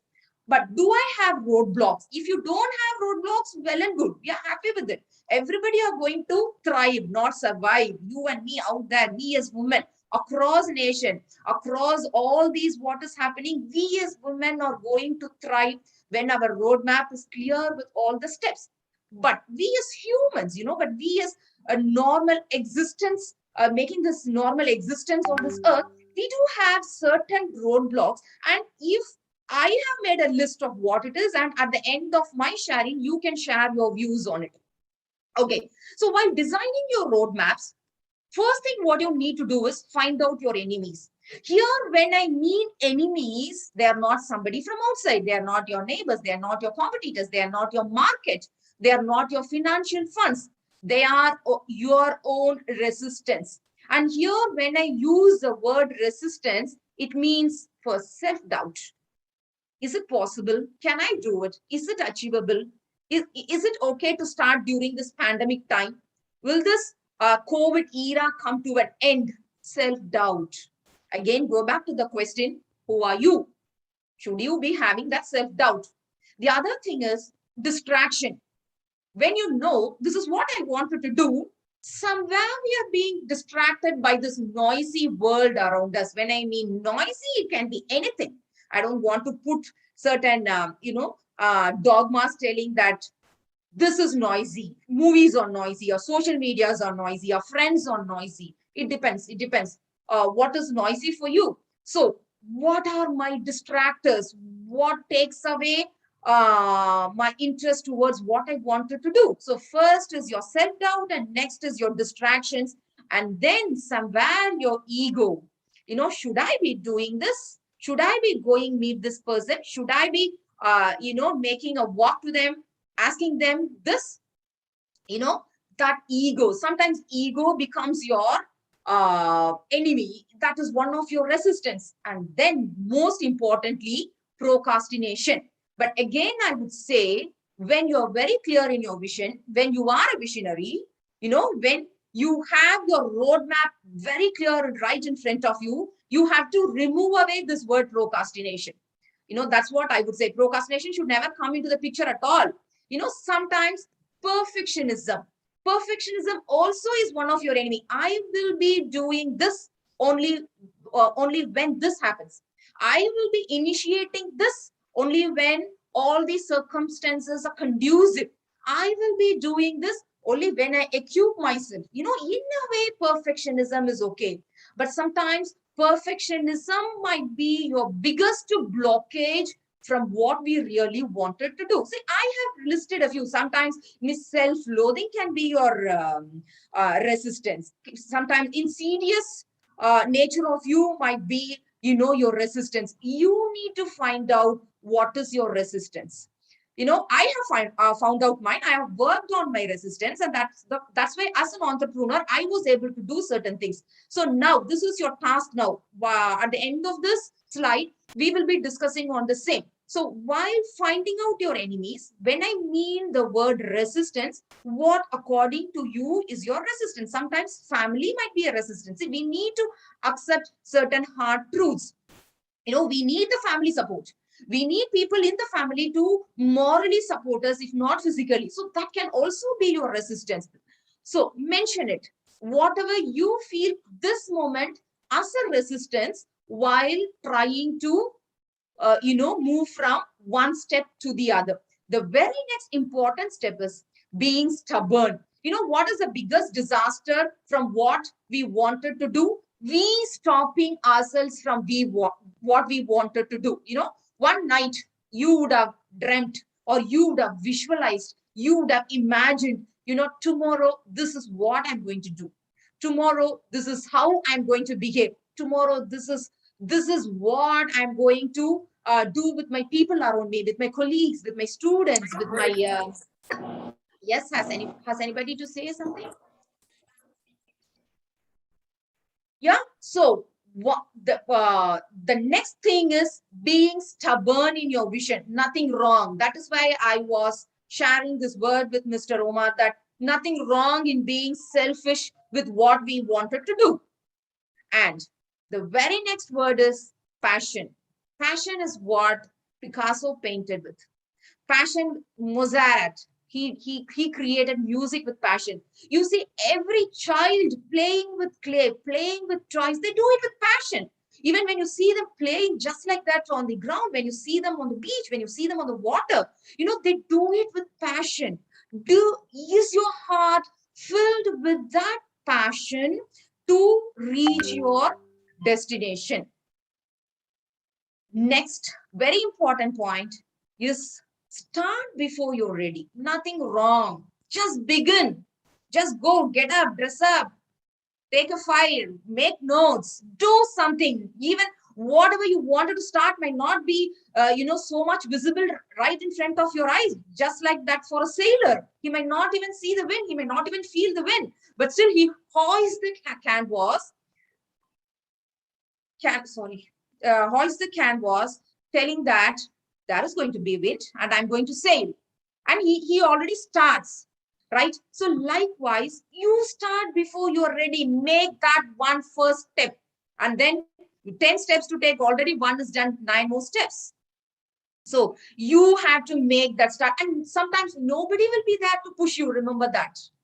We as thriving for something extraordinary, we cannot expect anybody from behind to push us. We might be the person who need to take that first step in the rung of the ladder, and then the remaining 9 becomes easy, right? So start whatever you wanted to do. Don't wait for that perfect time. Don't wait for that perfect people. Don't wait for that perfectly equipped person to make your start.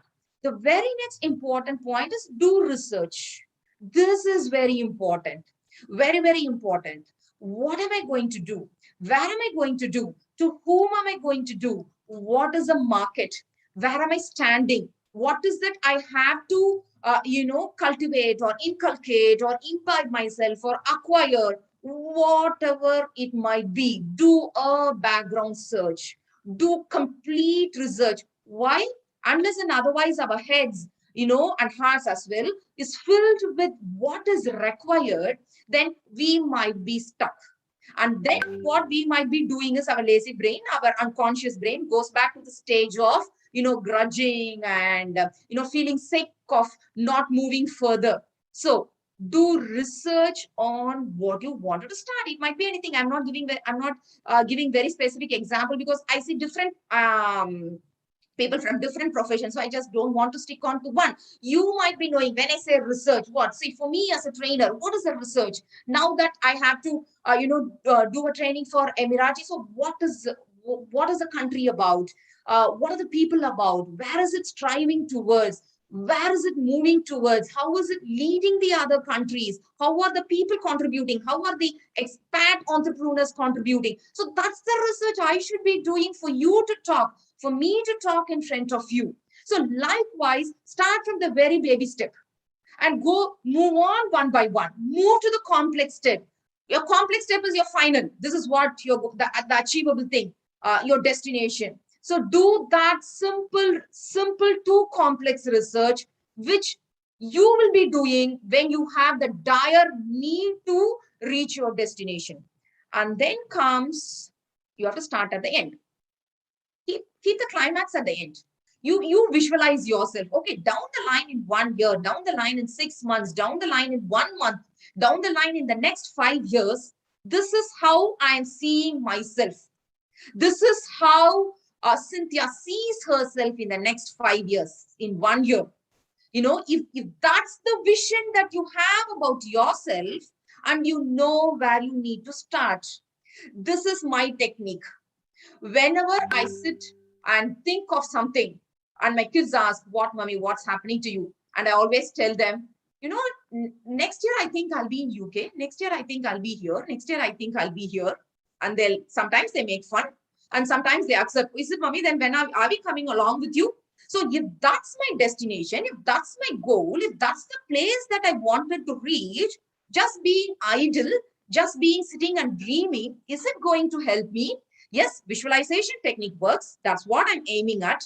But once I visualize myself in that place, in that position, in that arena, in that space for me, am I going to allow myself to be idle and just daydreaming? No.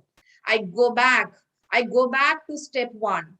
I go back to find out what is my resistance. I go back to find out how stubborn I should be. I go back to find out passionately what I should be doing. And then I start before I'm ready, before, what I'm going to do, I begin, I do certain things, I take certain steps, and then I research of what I should be doing after going there. This really helps. The climax. At the end of my life, this is how I wanted to see myself. At the end of my, and there is no end to anything, just for a phrase. This is what I expect me to do for myself, not for the society, not for the nation, or not for any other. It's for myself. And in the process, default, your family, your immediate family is benefited, the society is benefited, the nation is benefited.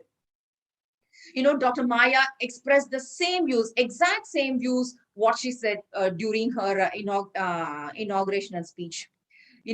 The family, the nucleus, doing it for yourself. You start there, and then default, everybody is getting benefited. All right. Now, if I ask you,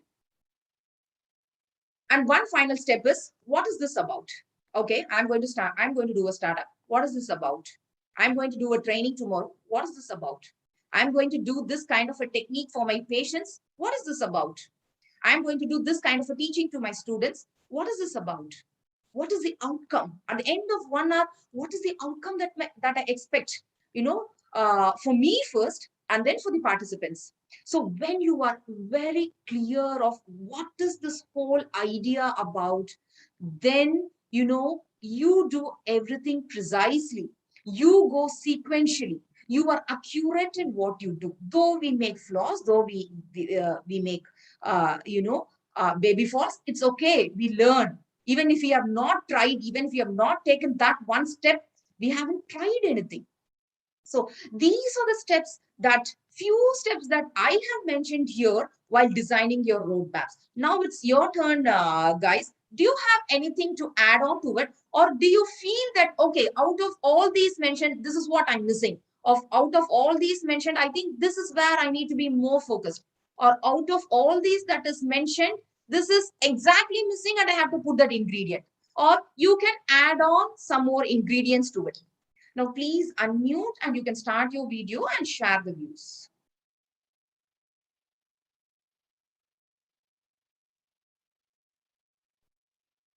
Yes.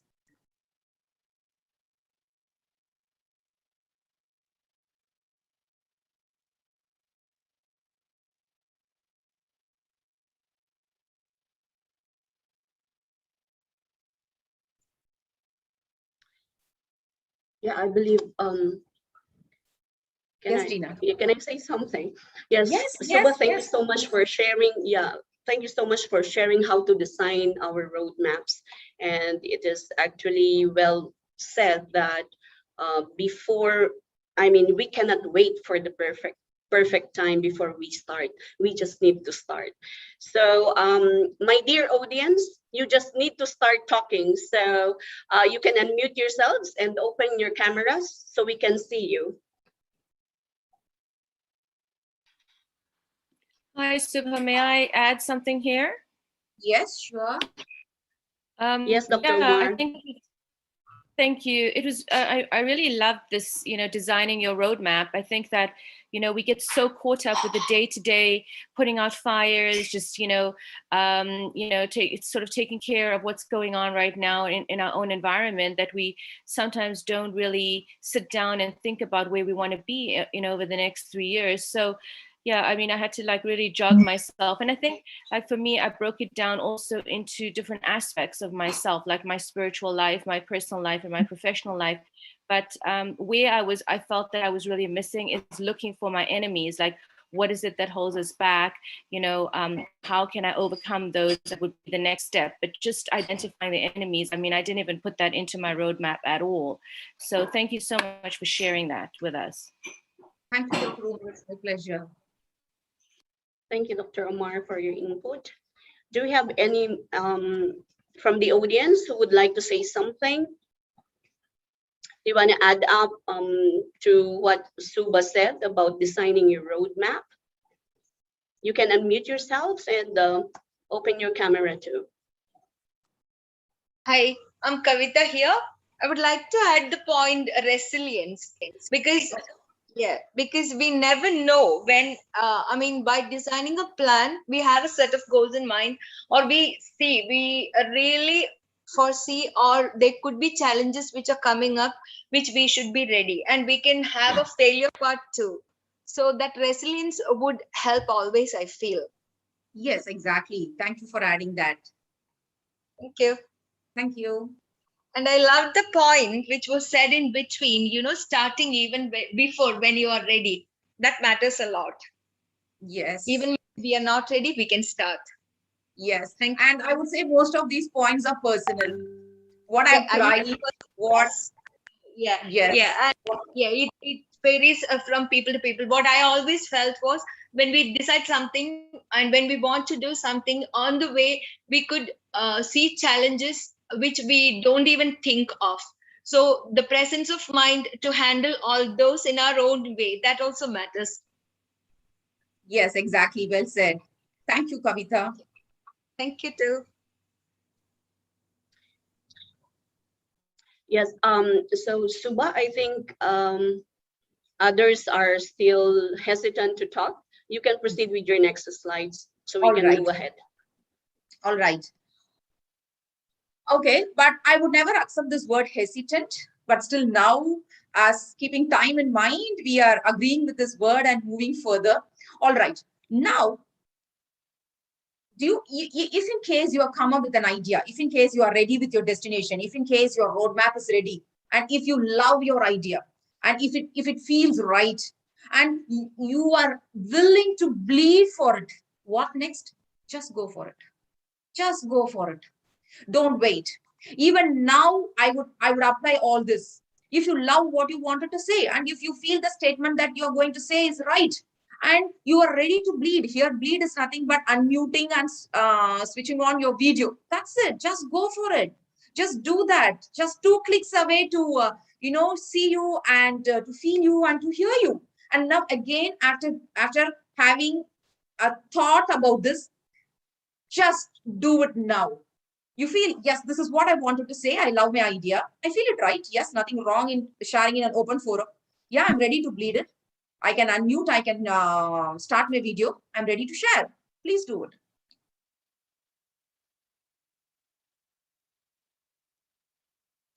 And Shubha, can I add one more point? The idea of self-love. Won't that help a lot in this process of whatever? Yes, and I think self-love comes along with passion. When you are passionate enough, about the work that you do, we won't be manifesting our energy towards it. We won't be focusing into what we wanted to do. Yeah, unless and otherwise, yes, and unless and otherwise I love myself, where am I going to love what I wanted to do? Yes, it starts from there. Exactly. Thank you. All right. Okay, now, while doing all this, while creating our roadmap, what are the greatest obstacles that we face? When I ask you now, the list might be many. The first thing might be pandemic blues. Again, it might be COVID. Again, might be telling traveling, market, my finance, my capital, my competitors. There might be so many that you might be telling, or I guess you might be telling, are the obstacles. But actually, when I ask you to look back to your roadmap, if you don't mind, if you could just go back, to your roadmap and have a look of it. If you see all that, if everything is listed down here, if there was a space for all of us to open up with all our roadmaps, if you see, essentially all of us wanted the same thing. We want great experiences, whatever it might be, whoever it might be, whatever we wanted to do. We wanted to be part of something great. We wanted to laugh in the process. We wanted to love ourselves. We wanted to be successful. That's the human nature, right? But there are certain obstacles. When we need to take big leaps, we feel there are certain obstacles. Those obstacles might sometimes be the negative thoughts. And we heard this word again from one of the speakers in the very beginning. There might be this negative thoughts, which again might boil down to resistance, might boil down to your enemies, those negative thoughts, which might not be allowing you to take that first step also. See, we think most of the time our problems are external, our problems are environmental. When we will think our problems are environmental and external, when we are not skilled in our inner life. When you know who you are, when you know these are my strengths, when you also know these are my weakness, when you also know these are my opportunities and threats, in simple, the SWOT analysis you do for yourself, and when you know this is the root of most of my problem, the other distractions of the outer world, if somebody tells you, no, this is not possible, that will not shake you. When somebody tells you, why this, why now, it's already COVID time, that won't shake you. You become unshaken. So what is that one great obstacle for most of us, as most of the educators or entrepreneurs or whatever initiatives that we wanted to take, are our own beliefs and thoughts that we have towards what we wanted to do and what we wanted to and what you think about ourselves. And yes, environmental and external obstacles will surely be there. Unless and otherwise you cross this hurdle, the remaining hurdles are going to be very tougher for you. Okay, what are the greatest obstacles and how am I going to cross it? While doing this process, there are two things that come into focus. The mind and the heart, which is very, very interesting, which is very close to my heart whenever, I rethink of this. See, for example, this mind and heart process happens at a very early stage. One, you have the mind, and two, you have the heart. See, when you were very young, let's say when you were loving basketball, when you loved basketball, when you wanted to play basketball, you wanted to make a free throw, you loved it. You were passionate about it. You already began. You started before you were ready. Nobody came to help you. Nobody came to coach you. Even the coach was not on the ground. You were not even into the team, but still you were ready. You just went. You just did a free throw. You made it, right? You did it with passion. You loved it. There was this heart involved. And then when you wanted to make the next throw, you fixed your mind, your rational brain started working, your mind, your conscious brain was so active, which told you, Shubha, you already made a free throw. Everybody around you now accepted you as a proficient, a pro in basketball. And now that you are not making this, you are going to disappoint others. You are going to lose your self-esteem. You are going to lose your name. So what happens? This is where your lifelong battle begins, right? And then with all the self-doubt and resistance and all this confusion in your mind, you throw the ball. You have to guess how is it going to come out, the result. Either you would have made it, well and good, happy. You wouldn't have made it. What would happen to you? You feel disgusted. You feel embarrassed. You go down. You get all these negative thoughts in you. Oh my God, am I not good? Am I not tall enough? Am I not going to be in the team? Am I not a good player? Yes. So when there is this conflict between the mind and the heart, you fail to enjoy the journey. See, this training, this platform which has been created now, at the end, whatever may be the result, whatever the audience are going to tell me, but the journey that has happened to me with the Inspire team for the past 1 week has given me a sense of accomplishment, a sense of happiness, a sense of completeness, a sense of fulfillment. I am meeting the Emirati entrepreneurs on the Emirati Women's Day. Even if it has happened on a normal day, it wouldn't have been so occasional. So this journey is what I'm going to enjoy. Here I'm putting my heart to it. When will I be putting my mind to it?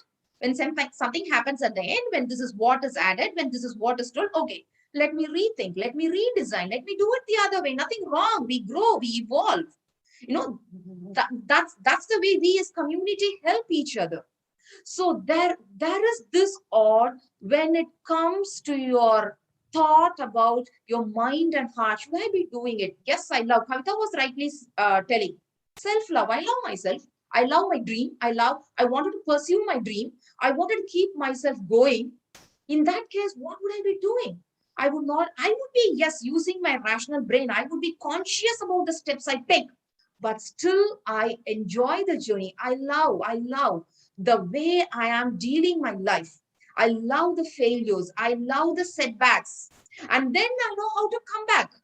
During the free throw, when you have thrown it with all that will and desire, and even if you hadn't made it, you will again come back, try to hit the ball. Okay? If you have done it with all your rational brain thinking, I have to make it, and if you couldn't do it, again, you will hit the ball, not to the basket. You will hit it angrily on the court and walk away. So you have to decide, when there is this tug of war between your mind and heart, what is that I'm going to listen to? But don't get deceived. Don't get either deceived by your mind telling, no, it's not possible.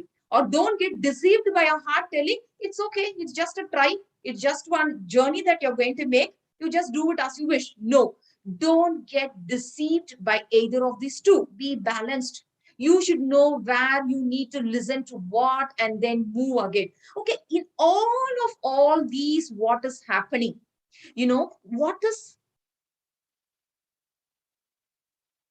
What are you doing? This question has to be answered by unmuting. No excuses. I'm sorry. Please unmute. Even if you don't start the video, it's okay. Just the responses at least. Now, what's happening to you? What are you doing? What's happening? Dr. Omar, I wish you start it again so that others can follow.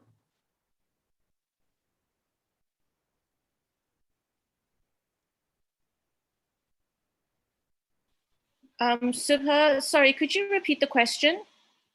What is happening to you now? What are you doing? Oh, yeah. Well, I'm thinking about, how I can maneuver through this world a little bit better, I'm making a few better decisions. I mean, you've given me quite a lot of information to process. All right. Thank you, Dr. Omar. It was so humble of you when I asked you, you were ready to come up. It's a pleasure, Subha. Thank you. Yes, she said the exact word which I expected. And others, please unmute. Please participate. If your idea is right, and if you can share it, please do it. Hi, Subha. Hi. Present, yeah. Just as she had already said, planning of situations, thinking about situations where you'll be able to implement whatever you have been telling us throughout this. That's what is going on in my mind now. Okay. All right. Thank you, Deepa. Yes. Not taking much of the time. Yes. As what both of them said, right now we are thinking. Most of the time we are thinking. Whatever we want to do, we are thinking. Whatever we have already done, we are thinking. Whatever is happening now, we are thinking. Most of the time, there is this thought process going on. See, what we do with our thoughts affects every aspect of our lives. It determines whether you need to be focused. It determines whether your ideas are scattered, or whether you're going to be successful, or you're unsuccessful, or you're fulfilled, or you're frustrated. Every performance that we make in our life is based on the battle that happens in your mind. Now, if your thought process is, if you think I should unmute and speak, you speak. If you think, no, I'll be a silent listener, I'll absorb all the things, that's fine. That's the perspective. But still, you're thinking, right? So what we do is, most of the time we are thinking. And what is occupying most of the time are our thoughts.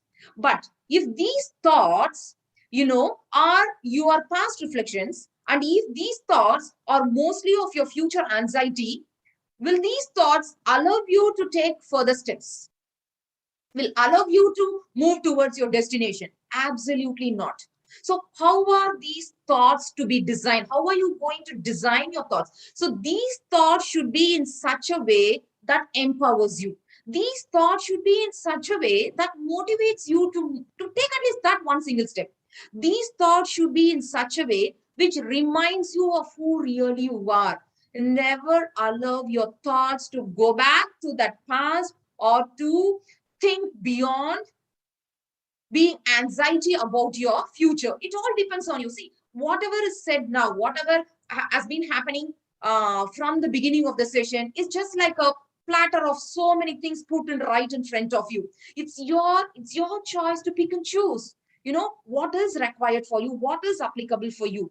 Okay. So mostly when we wanted to initiate something, mostly when we wanted to, start something new, when we wanted to venture, even one single thing, not even, talking of two big things, three things that come. One, fear of failure. When fear of failure comes, when you're too much self-centered, when you're too much self-conscious, what will others say? What will happen to my money? What will happen to the family's name? What will happen if it fails? What will happen if it fails? Right? So one main thing is fear of failure. The second main thing is fear of rejection. Right? We don't want to be rejected. And the other one is fear of future. These are the greatest obstacles. And remember, when you have all these thoughts, it is never going to allow you to be in a resourceful state of mind. A resourceful state of mind is a mind which has the thoughts that are going to empower you. You attract what you think. You attract fear of failure if you think. You attract rejection if you think of it. You attract the fear of future if you think. So it all depends on what your thought process is happening. All right. Another three main obstacle is your mind. I call it as the monkey mind. The monkey mind confuses you. The monkey mind doesn't allow you to decide on one thing. So first, have a check on that. Next, your inner voice. Your inner voice is a trickster. Sometimes it tells you, Sugar, you can do it, you can do it.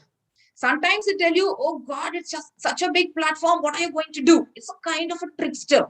You need to be conscious with your inner voice. See, even now, as I'm talking all this to you, there is this mind working, telling that, okay, is this possible? Are this theoretical? How can I put into practice? Are there really, certain ideas that will make my dream into reality? That's how your mind works. See, every events in your life are being based on these three obstacles. One, your mind, it constantly works. And then your inner voice. Even now there is an inner voice. Oh yeah, it's possible, I'm going to do it. Even now there is an inner voice. Whatever is being said, this is the situation. I know it's impossible. It's a trickster. As I'm talking, there is this inner voice happening in all of you. And then there is this internal critic, sometimes which boosts you, or sometimes which demotivates you. So why I'm bringing out all these is, see, we as entrepreneurs, we as people who wanted to get into more ventures, we are mostly worried about the external environment. How am I going to, what am I going to sell? What is the market like? Before going in detail about all these capital and finance and the market and, all your other setups, first think deep down who you are. Make an analysis of all your points that has to be worked on before designing your roadmap. Find out your obstacles. Find out what does your mind say. Find out what is your inner voice. Find out what is your internal critic. And then you start even before you are ready to actually what you wanted to start. But last one thing that I really wanted to share is it possible to change your state? Whatever your state might be now, if you're already positive, if you're already with all those traits that is required to begin something new or to improvise on your existing traits, what does that is required now for you to accomplish your destination? One is your thought process. Damn sure about it. No doubts. Leave about pandemic. Leave about this COVID. We might not know. Next month, we might be getting one more whatever. We might not know. Leave about all these external forces and the environmental disturbances and the noisy world. Let's not care about it. What is that running in your mind? How am I evolving myself on a daily basis? Yesterday, I was this physically. Tomorrow, I am going to be this. I'm going to identify all my irrational thoughts and convert them into realistic thoughts. How am I going to, update myself in whatever venture that I wanted to do? How am I going to do a research when I have enough time? It all depends on your thought process. If you believe, if you think, if you feel that it is possible, even after 2 months, I'm going to start this, you can do it. If you believe, if you feel, even after 2 years, I cannot start this, you cannot start it. Because your brain believes whatever you tell it. So if you wanted to change something, if you wanted to begin something new, if you wanted to really alter something, leave about the external world. Just focus on your inner world, first being your thought process. First, be happy with what you are and with your thoughts. Next, behaviors. Once your thought is clear, obviously, you exhibit that positive behavior. What happens is, we wanted a positive behavior to be exhibited, but our thoughts are too much irrational. We have too many confusions. But we wanted the best outcome, the behavior alone. How is it possible? Not at all possible. If you wanted the behavior to happen, it originates from the thoughts. From thoughts, you go to behavior. And thoughts and behaviors are not so much valuable unless you have this emotion connected to it. See, I have this wonderful thought that I am meeting people from UAE. That's a beautiful thought that I was having for the past, a week or 10 days when Mr. Kiran from Inspire told me this is the event that's going to happen. And my behavior was, okay, what am I going to do? What is that I'm going to prepare? What is the manual? What is the PPT and all that? And if we didn't have any emotion towards it, this too would have been like 1-2 mission doing something. we are humans unless the emotional part is being added to it. So what is the emotion that you have towards it? Like, what is the journey? How are you enjoying the journey? So the great principle towards life is when you wanted to, do something great, when you wanted to even do simple things in life, not just great things, even having fun with family, having a quality time with kids. What is the thought? Yes, I have been too much into work. Let me take 10 minutes or even 15, 20 minutes to be with kids, play something, make them happy. In the process, I feel happy. And what's my behavior? I either manage my time, finish it up early, or I just hold on, come spend time with family, and then go back to it. So there is some alteration in my behavior. And what are the emotions connected to it? Yes, I work. I'm happy about it. I'm proud about it. And I'm also responsible for being a mother to my kids. I also spend quality time to my kids, and I also do this. So these are the three areas of life where you need to be giving more focus. Your thoughts, whatever it might be. Okay, your thoughts, your behaviors, and your emotions. Your mind is an extraordinarily powerful machine.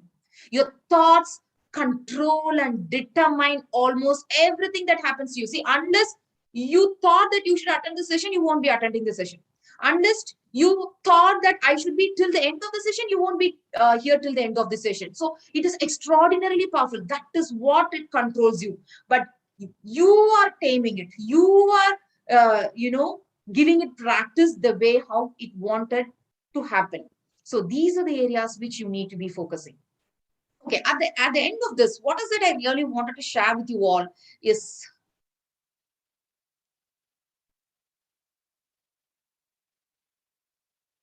just ask yourself 5 questions. Who am I? Am I a confident person? Am I energetic? I am an innovator. Am I what and what? If that's the case, where did I come from? This is my background. With this, I grew up so much. Or this is my already existing background. Or this is what I wanted to do. And then what am I here for? What is my purpose and vision? Why do I want to do the startup? Is it because I wanted to earn money, or is it because I wanted to contribute something to the society, or is this what I wanted to do for myself? What am I here for? Find out that purpose. And how do I do it? See, unless you don't know this art of putting your dreams into reality, all those 3 steps, it has no value. Yes, you can be sitting and dreaming, I wanted to be this, I wanted to be this, I wanted to be this. But how long are you going to dream? That is a time phase. That is a time where you need to sit, dream, think this is what you wanted to become. And there is a time where you need to climb the rung of the ladder to fix the action plan. How do I do it? Let it be even baby steps. I wanted to enhance my vocabulary. I learned 5 words in English, it's okay. I wanted to enhance my English communication. I learned 5 idioms, it's okay. Start with words, it's okay. Go to idioms, it's okay. Whatever, I'm just giving a simple example. So unless you know how do I do it, you will not be reaching the point of where am I going. So it starts from the very base of who am I, and it goes to the very hierarchical position of where am I going. All right. With this, I am happy to announce that Inspire has a series of workshops. Its bag is full of workshop, customized, tailor-made workshop to guide and help and mentor you all different aspects of life. I was so happy we are in the same thought of it's the same thought process with the other speakers. I heard the speakers sharing this, a woman being living a fulfilling life in all aspects. So our series of workshop is going to guide you and mentor you, and in the process even we are going to learn, no doubt in it, in your physical aspect, in your emotional aspect, in your intellectual aspect, in your spiritual aspect, and in the overall empowerment. When I mean the physical aspect, we as women, when we do so much for the family and society, somewhere we fail to recognize our own physique. For certain workshops focusing on that component and emotional component. See, we wanted our kids to be happy. We wanted our husband to be happy. We wanted everybody around us happy. But what is happening to my emotion? Am I happy? Am I sad? Am I, feeling contented? Am I stressed? Am I pressurized? So giving certain workshops which is going to address all your emotional components, and certain workshops which is going to add on to your intellectual components, like working on the communication and working on your transformation and certain entrepreneurial skills. And then spiritual, when I mean spiritual, how to be value based, how to have a value driven life, certain workshop on those. And on the whole, creating an empowering person at the end of the workshop. So this is what Inspire aims at, the workshops that we already have in hand. And I would say it's a great honor and pleasure to meet you all, to share my thoughts with you all, to hear you all. And I wish this session never ends, but I have to. So thank you all. Thank you, Team Inspire, for making this happen.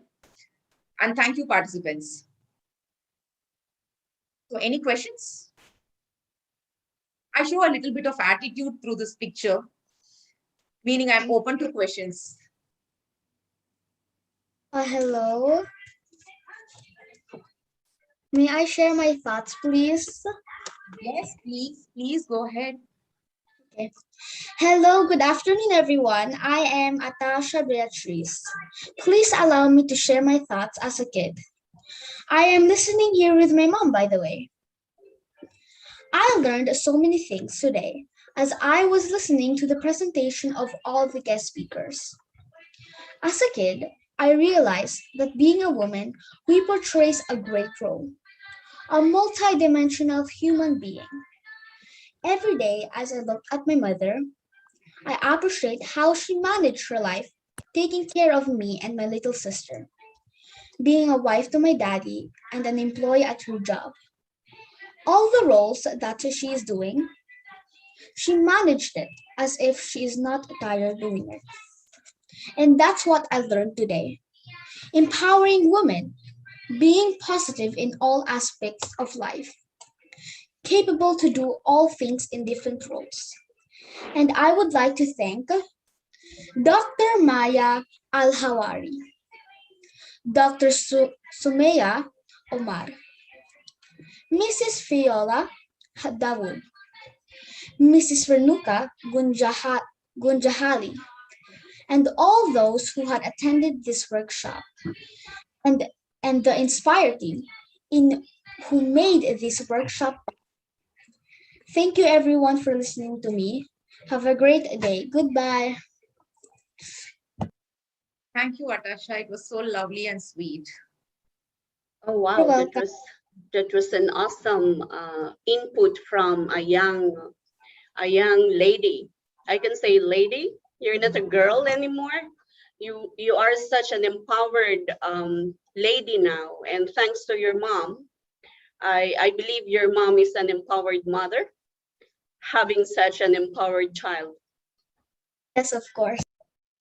Thank you, Atasha, for your input. Go ahead, Suba. Or do we have any more questions that you need to discuss with Suba? We are open now for your questions.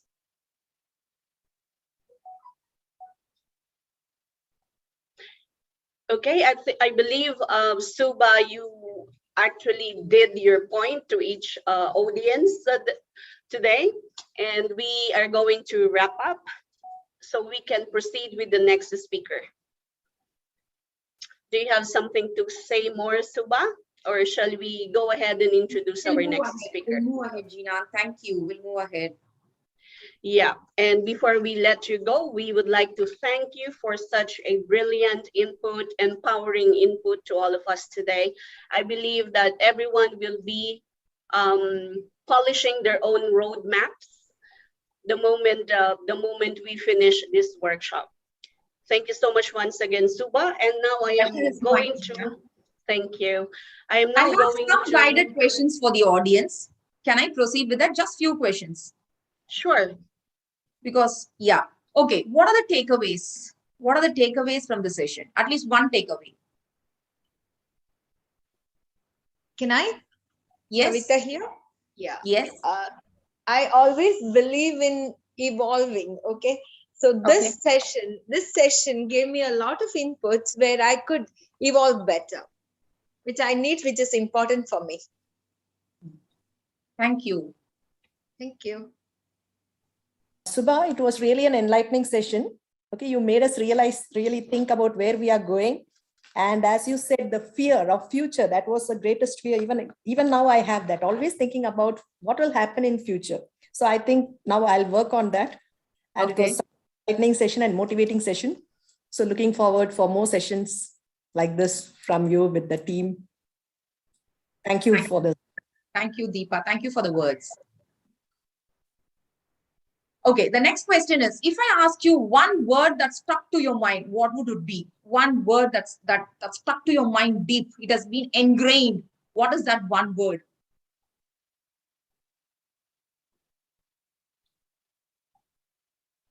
Be selfish. Be selfish. Yeah. All right. Others, I would be happy. You can, it would be a happy send-off for me if I hear people just sharing few words, just to know what was the takeaways, the learnings. Yeah, I mean, it is good to be selfish at times, not always being selfish, but yeah, for our dreams, to pursue our dreams and to pursue visions. dreams, yeah. Nothing wrong. Yes. I think one word for me is stubborn. Can I jump in? Oh. Can I jump in there, Subha? Yes, Dr. Omar. I think for me, I really appreciated this presentation that you made. I think that, I think we need to be able to take time to be able to focus upon our dreams and put it into progress. And I think that for me, the most important thing you said was just get going, because, sometimes we want it to be just so perfect. And we're worried that, if we start off, it's not going to be the perfect model. But I think it's important that one should just, that for me, that I should just jump in to the next step that I'm planning to do. Yes. Thank you, Dr. Omar. That's what I do. Thank you. To me, it is a connection between mind and heart. Okay. Yes, that's right. That happens most of us, for most of us. Okay, last one. Okay, what was so boring in the session? What you didn't like? What was boring? We could be more interactive. I tried all my best. But anyways, that was a good feedback. Thank you. Thank you all. It's a great pleasure and honor again to mention that. Thank you. At the end, my journey was so, memorable. It's a memorable journey that I had today. Thank you all. Yes, Gina. Thank you. Thank you so much, Subha. And now we are going to introduce our next speaker. Can we just stop sharing the screen, Subha? Yes. Thank you. Okay. Now, our next speaker is a functional medical doctor that integrates Eastern and Western medicine. She has helped hundreds of women around the globe to achieve their optimum health so that they may lead the most productive lives. Ladies and gentlemen, let's give a warm welcome to Dr. Sumaya Umar. Over to you, Dr. Umar. Thank you so much. Is it Jaya or Gia?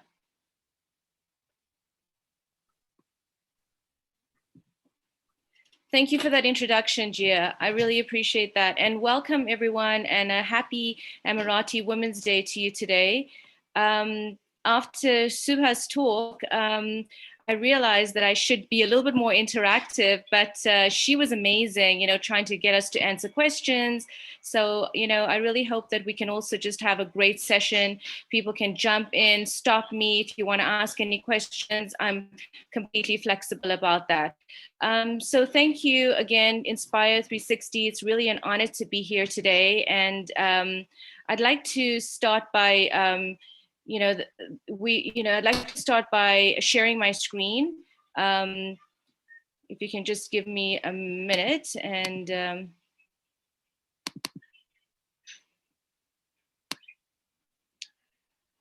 so basically, what I'd like to speak to you all about today is, we've heard so many women speaking about the mindset. We've heard about building resilience, adapting to the COVID pandemic. How do we maneuver through this very difficult time in our world? Where I would like to jump in here is how we can improve our physical health so that we can be prepared for the obstacles that come in our way, and also be able to make better decisions, as well as to have the resilience to be able to help our families and our communities as well. So I'll start by, just to give you a little bit of a quote here. Hannah Green says, "Health is not simply the absence of sickness." We know that we need to have a healthy life. We need to have good balance. So before I jump into the actual presentation, I'm just going to give you a little bit of background about myself. So as you know, I am a functional medicine doctor. I'm a public speaker. I was born in South Africa during the apartheid years. And my parents quickly decided that they wanted to give us a different worldview. So we moved off to Canada, which is where I finished my junior high and my high schooling, and then returned back to South Africa. And we were still during the apartheid years. And I did my my university degree in South Africa, and then continued to do my residency at a hospital called Baragwanath Hospital, which is really like the biggest and busiest hospital in the Southern Hemisphere. And it was quite an interesting time because we'd be dodging rubber bullets and running from tear gas in the day, protesting for the release of Nelson Mandela. And then at nighttime, we were stitching up bodies and taking out bullet wounds and stab wounds. It was like a real war going on in South Africa during those years. From there, I moved to Harare, Zimbabwe, and then Robert Mugabe was, the president there. We went through an enormous amount of economic and political upheaval, and I went, lived through a second revolution, and had raised my family there, and then set up a functional medicine practice through all of in that context. So. In the time that I've seen, I've got a global presence with women that I see around the globe, and I feel that I'd like to be able to share a few pearls of what I've learned over the years, especially in terms of women's health. So to begin with, I'd like to talk to you about the healthy behaviors, because if a woman comes to us in functional medicine, they usually come in complaining of gaining weight, and not having enough energy, not being able to sleep. They feel their moods are all over the place. They just feel like they've lost their groove, and they come to us, and we first of all will ask them a whole lot of questions, and we do blood tests, etc. And we design a lifestyle modification plan. So this is what I'm going to be talking about mostly, is the lifestyle modification plan, because it's something all of us can implement in our lives right away. Of course, there are lots of dimensions to the practice of functional medicine, meaning we can we use supplements, we use bioidentical hormones, etc.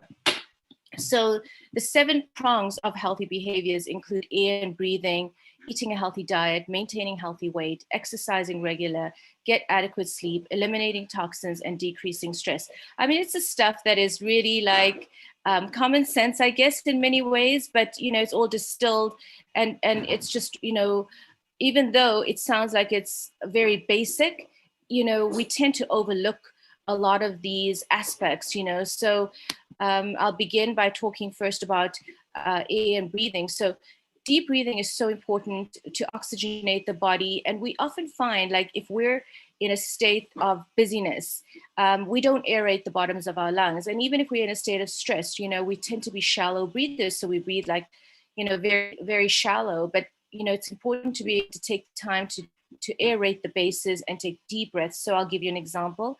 And maybe you can join me in this exercise by taking a deep breath in, all the way in and holding it, and then keeping it there for a few seconds, and exhaling it, all the way out again. So doing this, especially early in the morning when there's so much rich oxygen out in the environment, is the best time to do it. The second, part of air and breathing is, of course, also smoking. It's like the quality of air is so important. And we know that tobacco is one of the greatest, causes of preventable illness in the world today. 1/3 of all cancer deaths are related to cigarette smoking. And there's, the risk factor for lung disease, for example, and cancer and heart disease.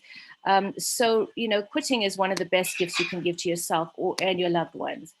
Then the next thing I'll talk about is your diet. And we want to make our food our medicine. So balancing your calories is really important. And, there's the important thing is that we need to be able to eat lots of healthy foods, choose the best quality foods, fruits and vegetables that you can find, organic if possible, introducing a good quality of protein. Chicken, fish is ideal, maybe red meat just twice a week, and healthy grains as well. If you're going to be having milk, then try to switch to fat-free or low-fat milk. There are lots of milk substitutes as well. So, if you want to go for oat milk, soy milk, we think that is wonderful.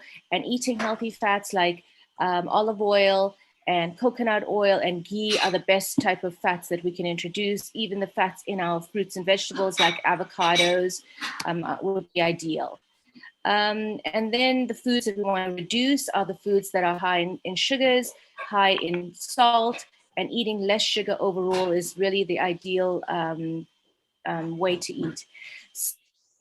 So one of the things that I recommend in practice is fasting, and we like to introduce intermittent fasting is so important. We found that there were studies done on rats where they had two different populations of rats, and they took the one population and they starved them to 30% of their caloric intake, whereas the other half, they gave them the normal amount of food. And when they looked at the fasting rats, they found that they lived beyond the ceiling for their species. So, rats usually only live for 2 years, and they lived beyond that. And they also found that at the end, when they did postmortems, they found that when they looked at rats, they had the fasting rats, they found they had no cataracts, no heart disease, and no arthritis. And then they said, so where can we see this, in human populations? And then they studied the Japanese people in the Okinawa Islands.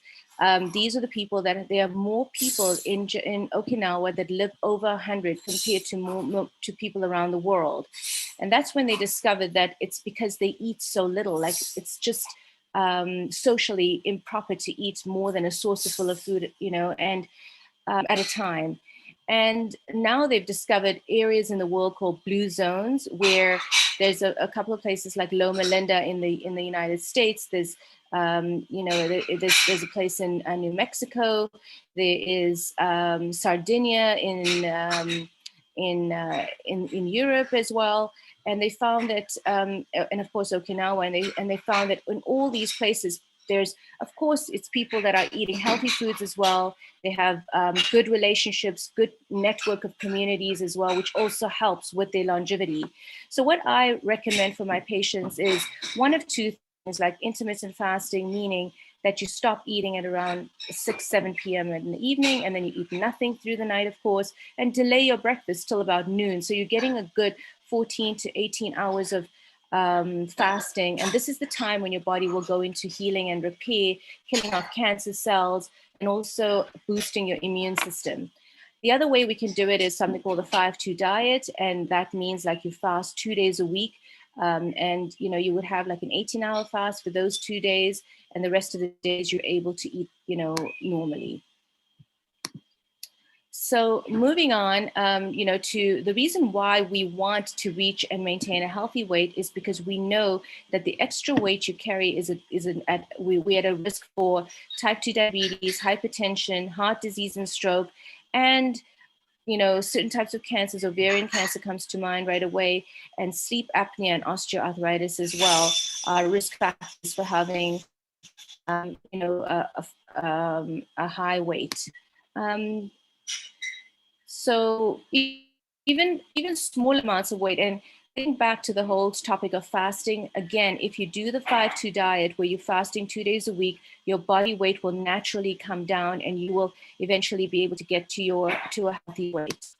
So, and also be aware of where you deposit your fat. You know, some people, we consider them to be apples. They do a lot of weight all around their, you know, the mid part of their body, and other people, it's the lower part of their body. And so this is the distribution of how we can, you know, deposit fats. And, you know, so visceral fat is the apples, and this is which is the most dangerous fat that you can find. And this is the stuff that, you know, fat is also not a static, part of your body. It's actually, it's something that's alive and sends out toxins to the rest of your body. So we have something called obesitis, which is basically an inflammation that we get from being overweight, and it sends signals to all parts of your body, especially the heart, and it can cause damage to the heart as well. So the next step that I'll talk about is exercise. We would like to have people exercise 150 minutes a week of moderate intensity exercise. So that's literally 30 minutes a day that we'd like to see, you know, you exercise.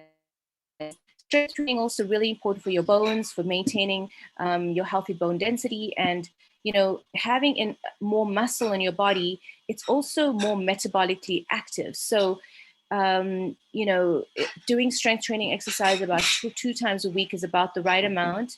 And also balance exercises for senior adults, meaning like your core, trying to strengthen your core and doing Pilates, introducing that kind of core exercise is a good idea.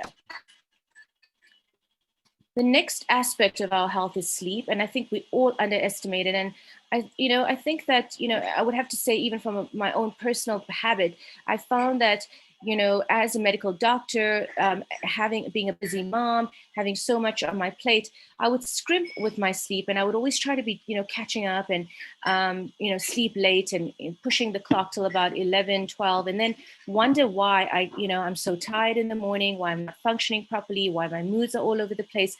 And really, if there's one take-home message that I'd like to give to all of you is, don't underestimate the power of sleep, the power and the healing and the repairing qualities that you can get from having a good solid 7 to 8 hours of sleep a night.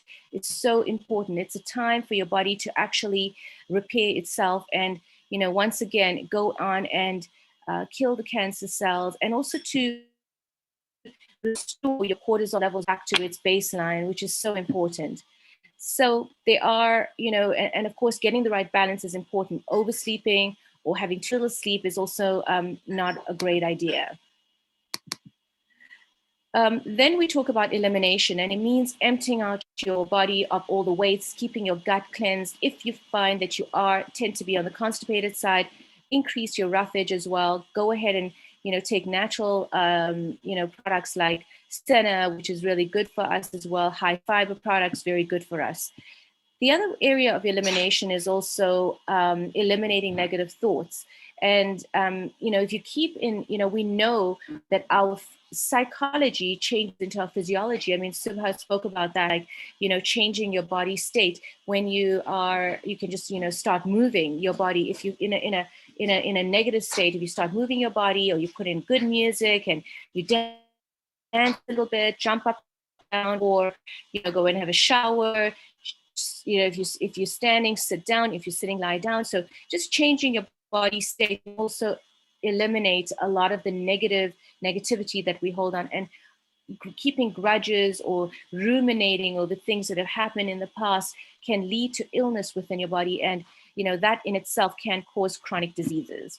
Other things that we feel in terms of eliminating is avoiding things like medication and alcohol, and, you know, medication unless it's really, you know, necessary, of course. And how can we decrease the amount of stress? I mean, for me, I find that in the world that we're living with right now, this is the number one reason why illness sets in. People are worried, they're stressed, it can cause chronic diseases like hypertension and heart disease, etc. So some of the tools that we tell our patients, and as I said, you know, changing your physiology is really important, exercise, etc. But other things as well, doing meditation, prayer, and these are two of the most important things that can help you with also coping with the stress, and sometimes also just surrendering, knowing that we have power to change the things that we can. Please go and do all that you can, but identifying things that we can't change and working around them and surrendering to that is also very important. I think that a lot has been said about our mental state as well with some of the other speakers. So I'll move on. So basically, just in terms of summarizing, the things that I'd like to talk about is, again, the air and breathing. Don't smoke, take deep breathing exercises in the morning, try to eat a healthy diet, maintain a healthy weight, exercise regularly, get adequate sleep, eliminate the toxins, and decrease your stress levels as well. And I'd like to hear from from anyone here, if you'd like to tell me, which of the 6 healthy behaviors will you make a priority for your health? Anybody have any other questions? Please jump in right now, and I'm very happy to answer any questions that you might have for me.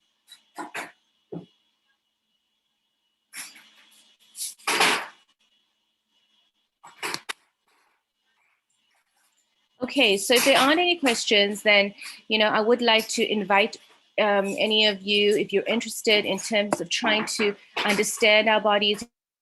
As I said, that my forte is women's health, and women between the ages of 40 and 60 is, my usual patient that comes to me, and we are able to help women to get back and get your groove back, and help with the poor energy, the hot flashes, the mood changes, etc.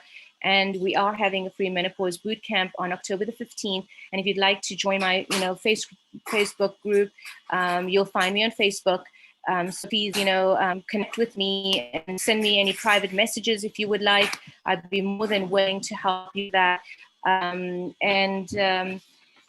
would like to also just say that, as women, especially at this time of our lives, we wield so much power. And I love that video that Subha shared, where we underestimate how awesome we are and the kind of control that we have within our families. And by taking control of our own personal health and the health of our families, we can build resilience so that we are better able to adapt to the challenges that come to us in the future. So thank you so much for spending these last few minutes with me. If you have any questions, like I said, send me a private message on Facebook Messenger or through Inspire 360, and I'll be more than happy to be able to help. Thank you so much for your time, and again, a happy Emirati Women's Day, and have a wonderful rest of your day. Thank you very much. Bye-bye.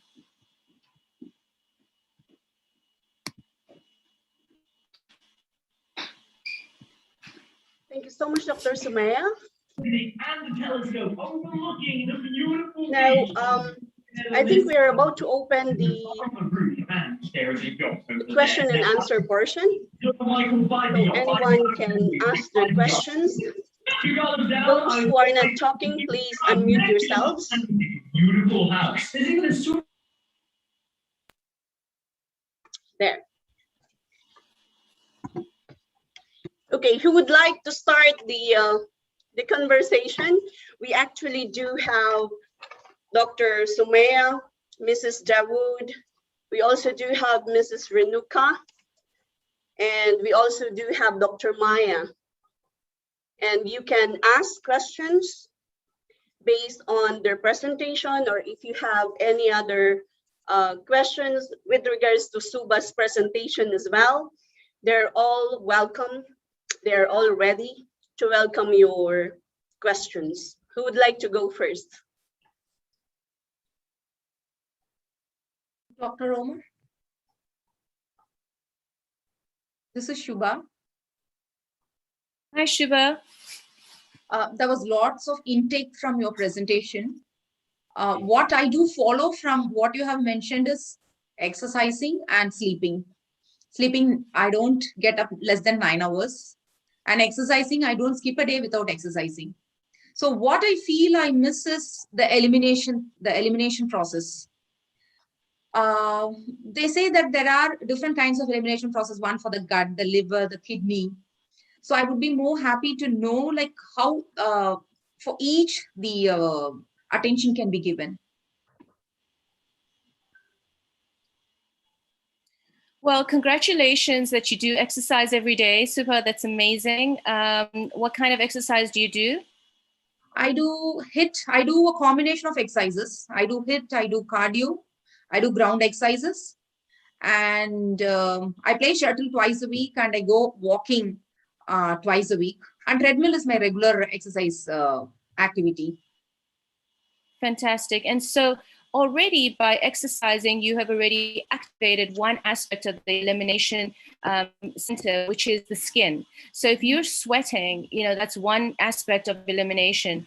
And so, when you think about some other aspects, if you had to think about increasing that mode of elimination, then you would maybe want to add body brushing, sauna treatment, steam bathing. So the skin is one of the greatest organs for elimination. Then you've mentioned some others as well. Like I talked about lungs, taking deep breaths as well, because it's a way for us to be able to get rid of another great waste, one part of the end product of our metabolism, which is carbon dioxide. So we build up carbon dioxide in our metabolic processes. So by deep breaths in and out, we're eliminating the CO2 that we build up in our cells and taking in the fresh oxygen. And then other aspects of elimination that you mentioned that as well, which is the kidneys. So the kidneys is where we will eliminate some of the urea, which is basically the end product of protein metabolism. So taking enough water in, which is another aspect of the food and the drink that I should have mentioned. So thanks for bringing that up. But having 8 glasses of water a day is so important. So that the whole idea is to just imagine that we are we metabolizing all the time, so there are toxins lying around. How do we get rid of it? So you need to take a lot of fluids in to dilute some of those toxins so that it can find its routes of elimination. So the kidneys itself, taking enough water, especially I think it's important for people that live in the UAE, because the weather is, it's very hot there, even though we know that, the houses are very comfortable, indoor areas are very comfortable. Spending any time outdoors, you're losing quite a lot of extra water from there. So it's important to take enough water in to be able to help eliminate through the kidneys. I've talked about eliminating through the gut. And then, the liver is the most important organ for detoxification. So, so if a patient comes to me, I would send them for a series of bloods, and, one of the things that I test is something called homocysteine. So it's a function of how you are metabolizing through your liver.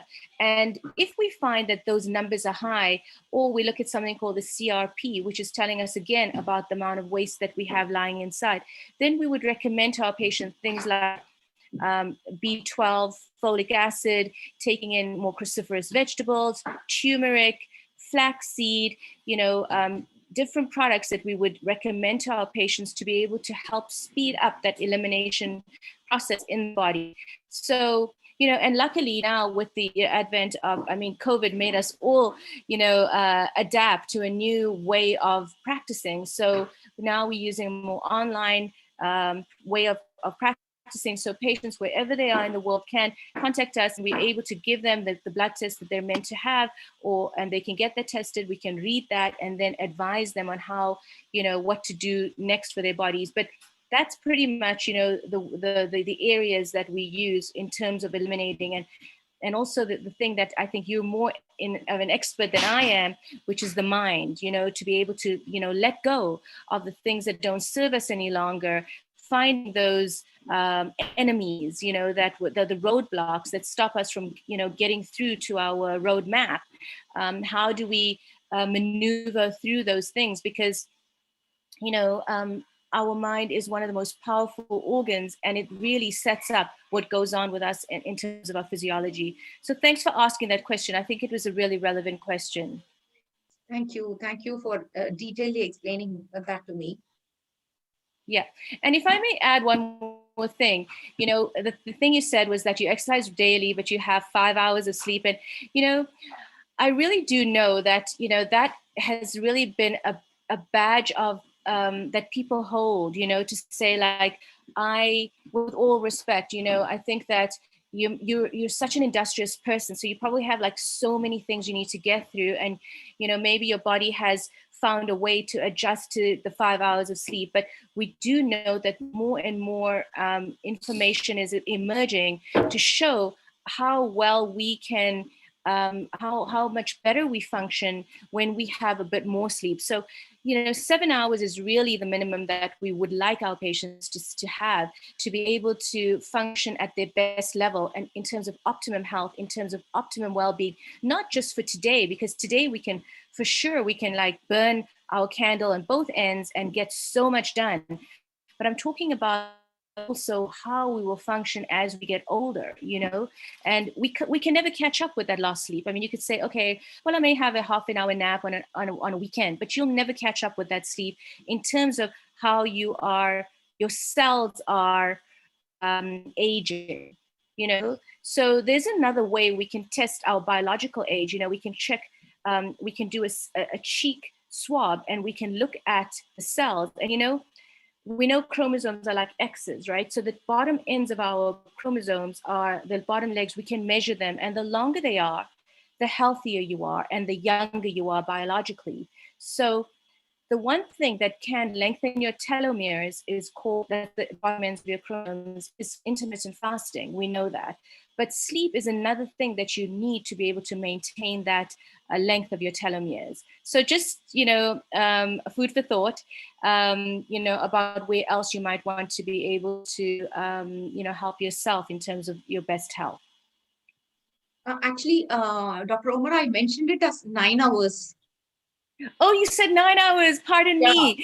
So, well, good for you. Anyway, right? That's the tip for everybody. That's why I was maintaining silence. And I'm able to sleep 9 hours because I eliminate whatever happens throughout the day. My mind is always free of negative thoughts. So I sleep 9 hours. Yeah. Wow. Okay, I must say, amazing. I must say I am jealous now, Suba. Because I believe Cynthia and most of the women here, except you and maybe Dr. Omar, we are guilty of not having enough sleep per day. I mean, yeah, we do exercise. Maybe I walk from my residence to the metro, which I believe it's a good exercise because I don't have time, because that is how we juggle from another task to another task, and I am guilty as charged of not sleeping a lot of hours, like even 6 hours or 7 or even 9 hours. I sleep 5 to 6 hours. So, but it's a good reminder, Dr. Omar, and thank you so much for being our guest speaker for today. And you're welcome. Yeah, Ms. Jean, I have one question for Dr. Sumaya. I'd like to share about endometriosis, Dr. Sumaya. Is it just through, is it hereditary, or can women avoid such cases? Endometriosis is so multifactorial, so we do know that it can run in families. But we also know that there's a lot we can do in terms of our lifestyle and endometriosis. But the most important thing about endometriosis is really to be able to get it tested properly by a gynecologist, and then to use the modern medicine along with natural medicine to be able to control that. The majority of endometriosis needs to have medical treatment, but we, as in terms of what we can do in terms of our lifestyle, we can modify that to some extent. Okay. Yeah, the question of, is it hereditary? I believe Dr. Omar is not hereditary. There are some studies that show that it does run in families, so that you might find that if your mother had it, you have it, so we do see that there is some kind of a link that, we can see that. So, but in terms of trying to prevent it from coming, if let's say, for example, if you identify that your mother has it, yes, you can do certain things in your lifestyle, but it doesn't guarantee that you're not going to be faced with the same issue. So basically what I'm trying to say is that there isn't a lot that you might have done in your time to bring on endometriosis. Okay. Thank you. Thanks for that question, Cynthia. Yes. And I believe, Cynthia, we should also do intermittent fasting as advised by Dr. Omar. I'll start Yeah. tomorrow. Yeah, I'm very much guilty of that illustration on the visceral fats. Yeah, right. Yeah, I have to really peer into the screen. I said, okay, guilty. What to say? Okay. So I believe Mrs. Dawood still available online, and we value her time. So let's go and talk to her first. Mrs. Dawood, are you still there? Can you say hi? Hi, how are you? Oh, hi, Mrs. Dawood. Thank you so much for giving us a piece of your life today, and such a lovely poem that you rendered. If I look again. So it is really true that we can only move forward as we look back, as what they say. And our past catapults us to better places and help us face adversities as well.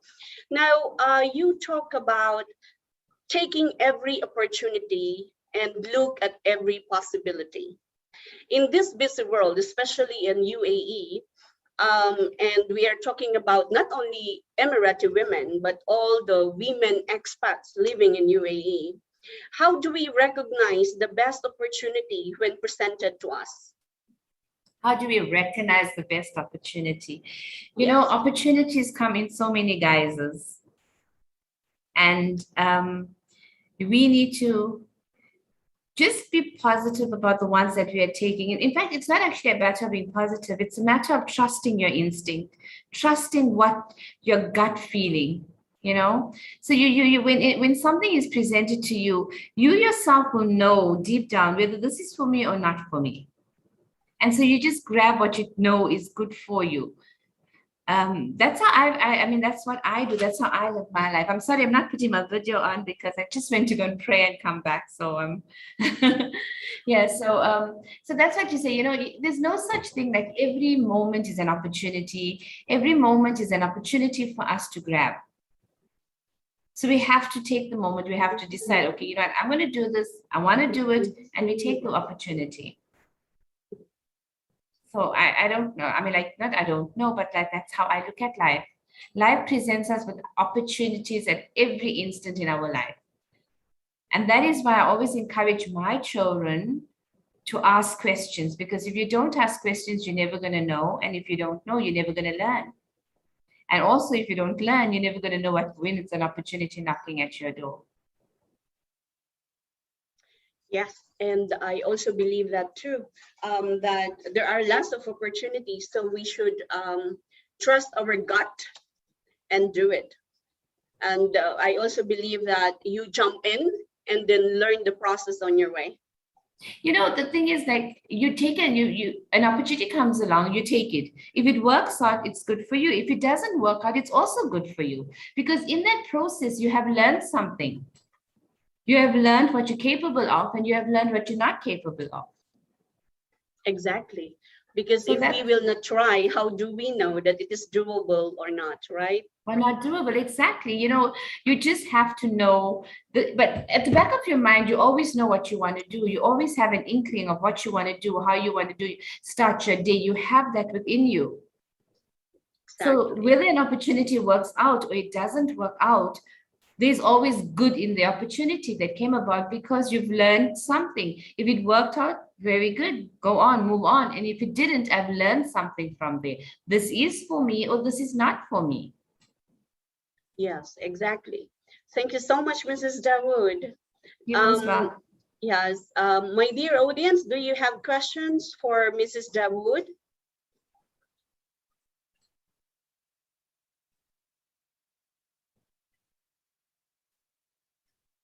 If there are no more questions for Mrs. Dawood, let's proceed to Dr. Maya. Dr. Maya, are you there? Gina, Dr. Maya is in a conference now. I see. Okay. But I love when Dr. Maya said that she's divorced, and being a diverse woman and is a strength actually. That proves that women are strong, and even without men helping them, they stand independently. So who else whom we want to talk?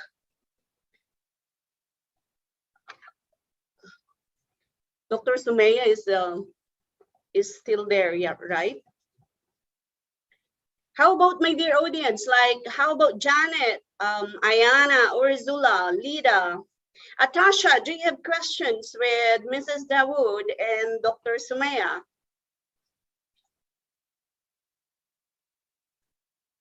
How about Mona and Chadhana?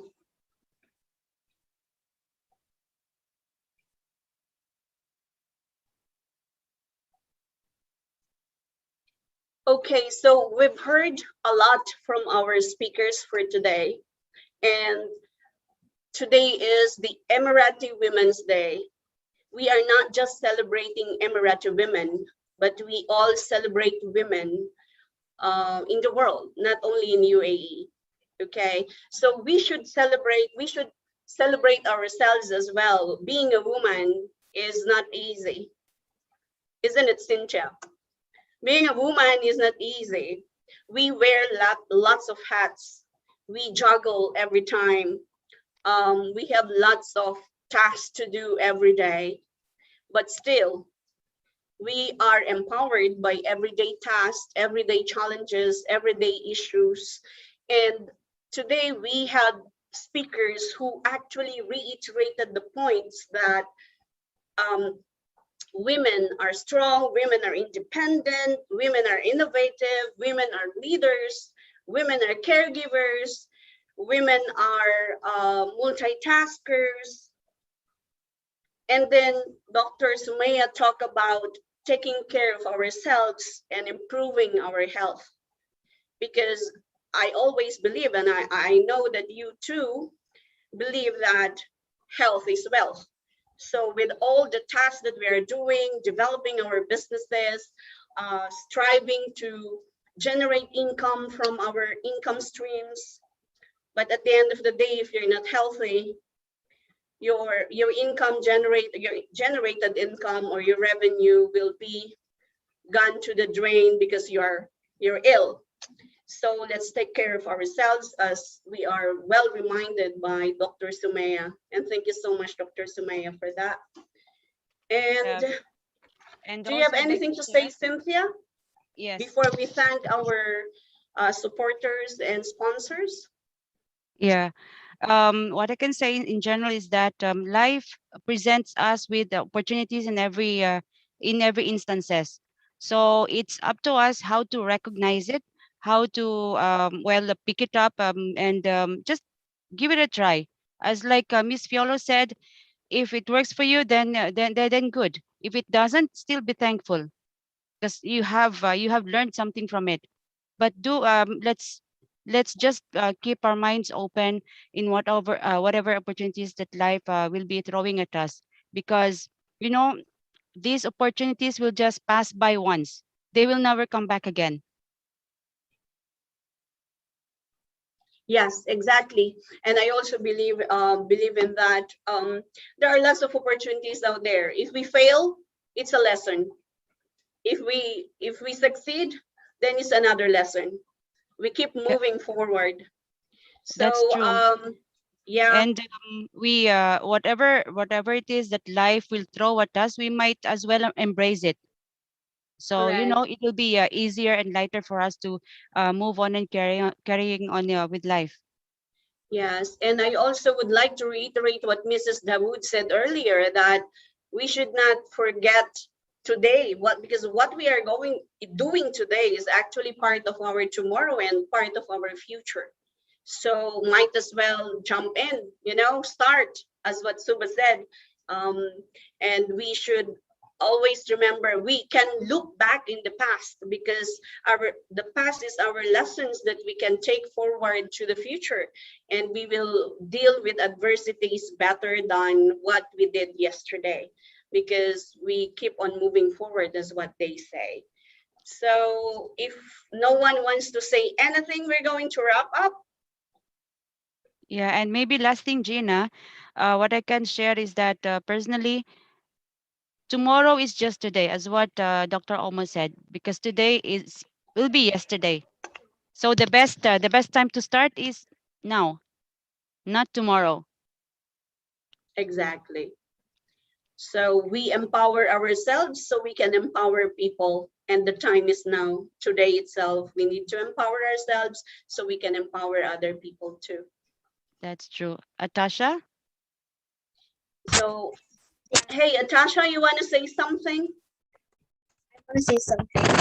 So, my thoughts of being a kid is that being a woman is inspiring, because when you're a woman, especially a mother, your role, you portray a kid and the kid will follow you. Like a mother is the idol of the kid. So yeah, my thoughts is that being a mother is hard, and so yeah, the kid loves to follow the mother because mothers are very important for the kid, because in the future they will miss their mother in the future. So yeah, that's my thoughts. And That being a mother is hard, and that the kids would love to follow the mother, since the mother is the one who gave birth to the kids.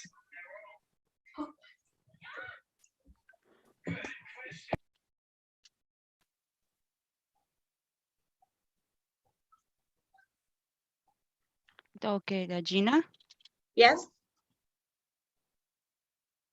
I think we need to play the video for our sponsors. I mean, for the credits at the end of the Yeah, session. okay. So I'd like to thank everybody, Shubha, Miss Viola, Dr. Omar. Yes. Miss Sumaya. Mrs. Renuka, yes. Miss Renuka and Miss Maya. We are very honored to have you join us in this wonderful workshop, and the inputs that everybody has given is great. That will it's we'll take all the things forward, especially for us women.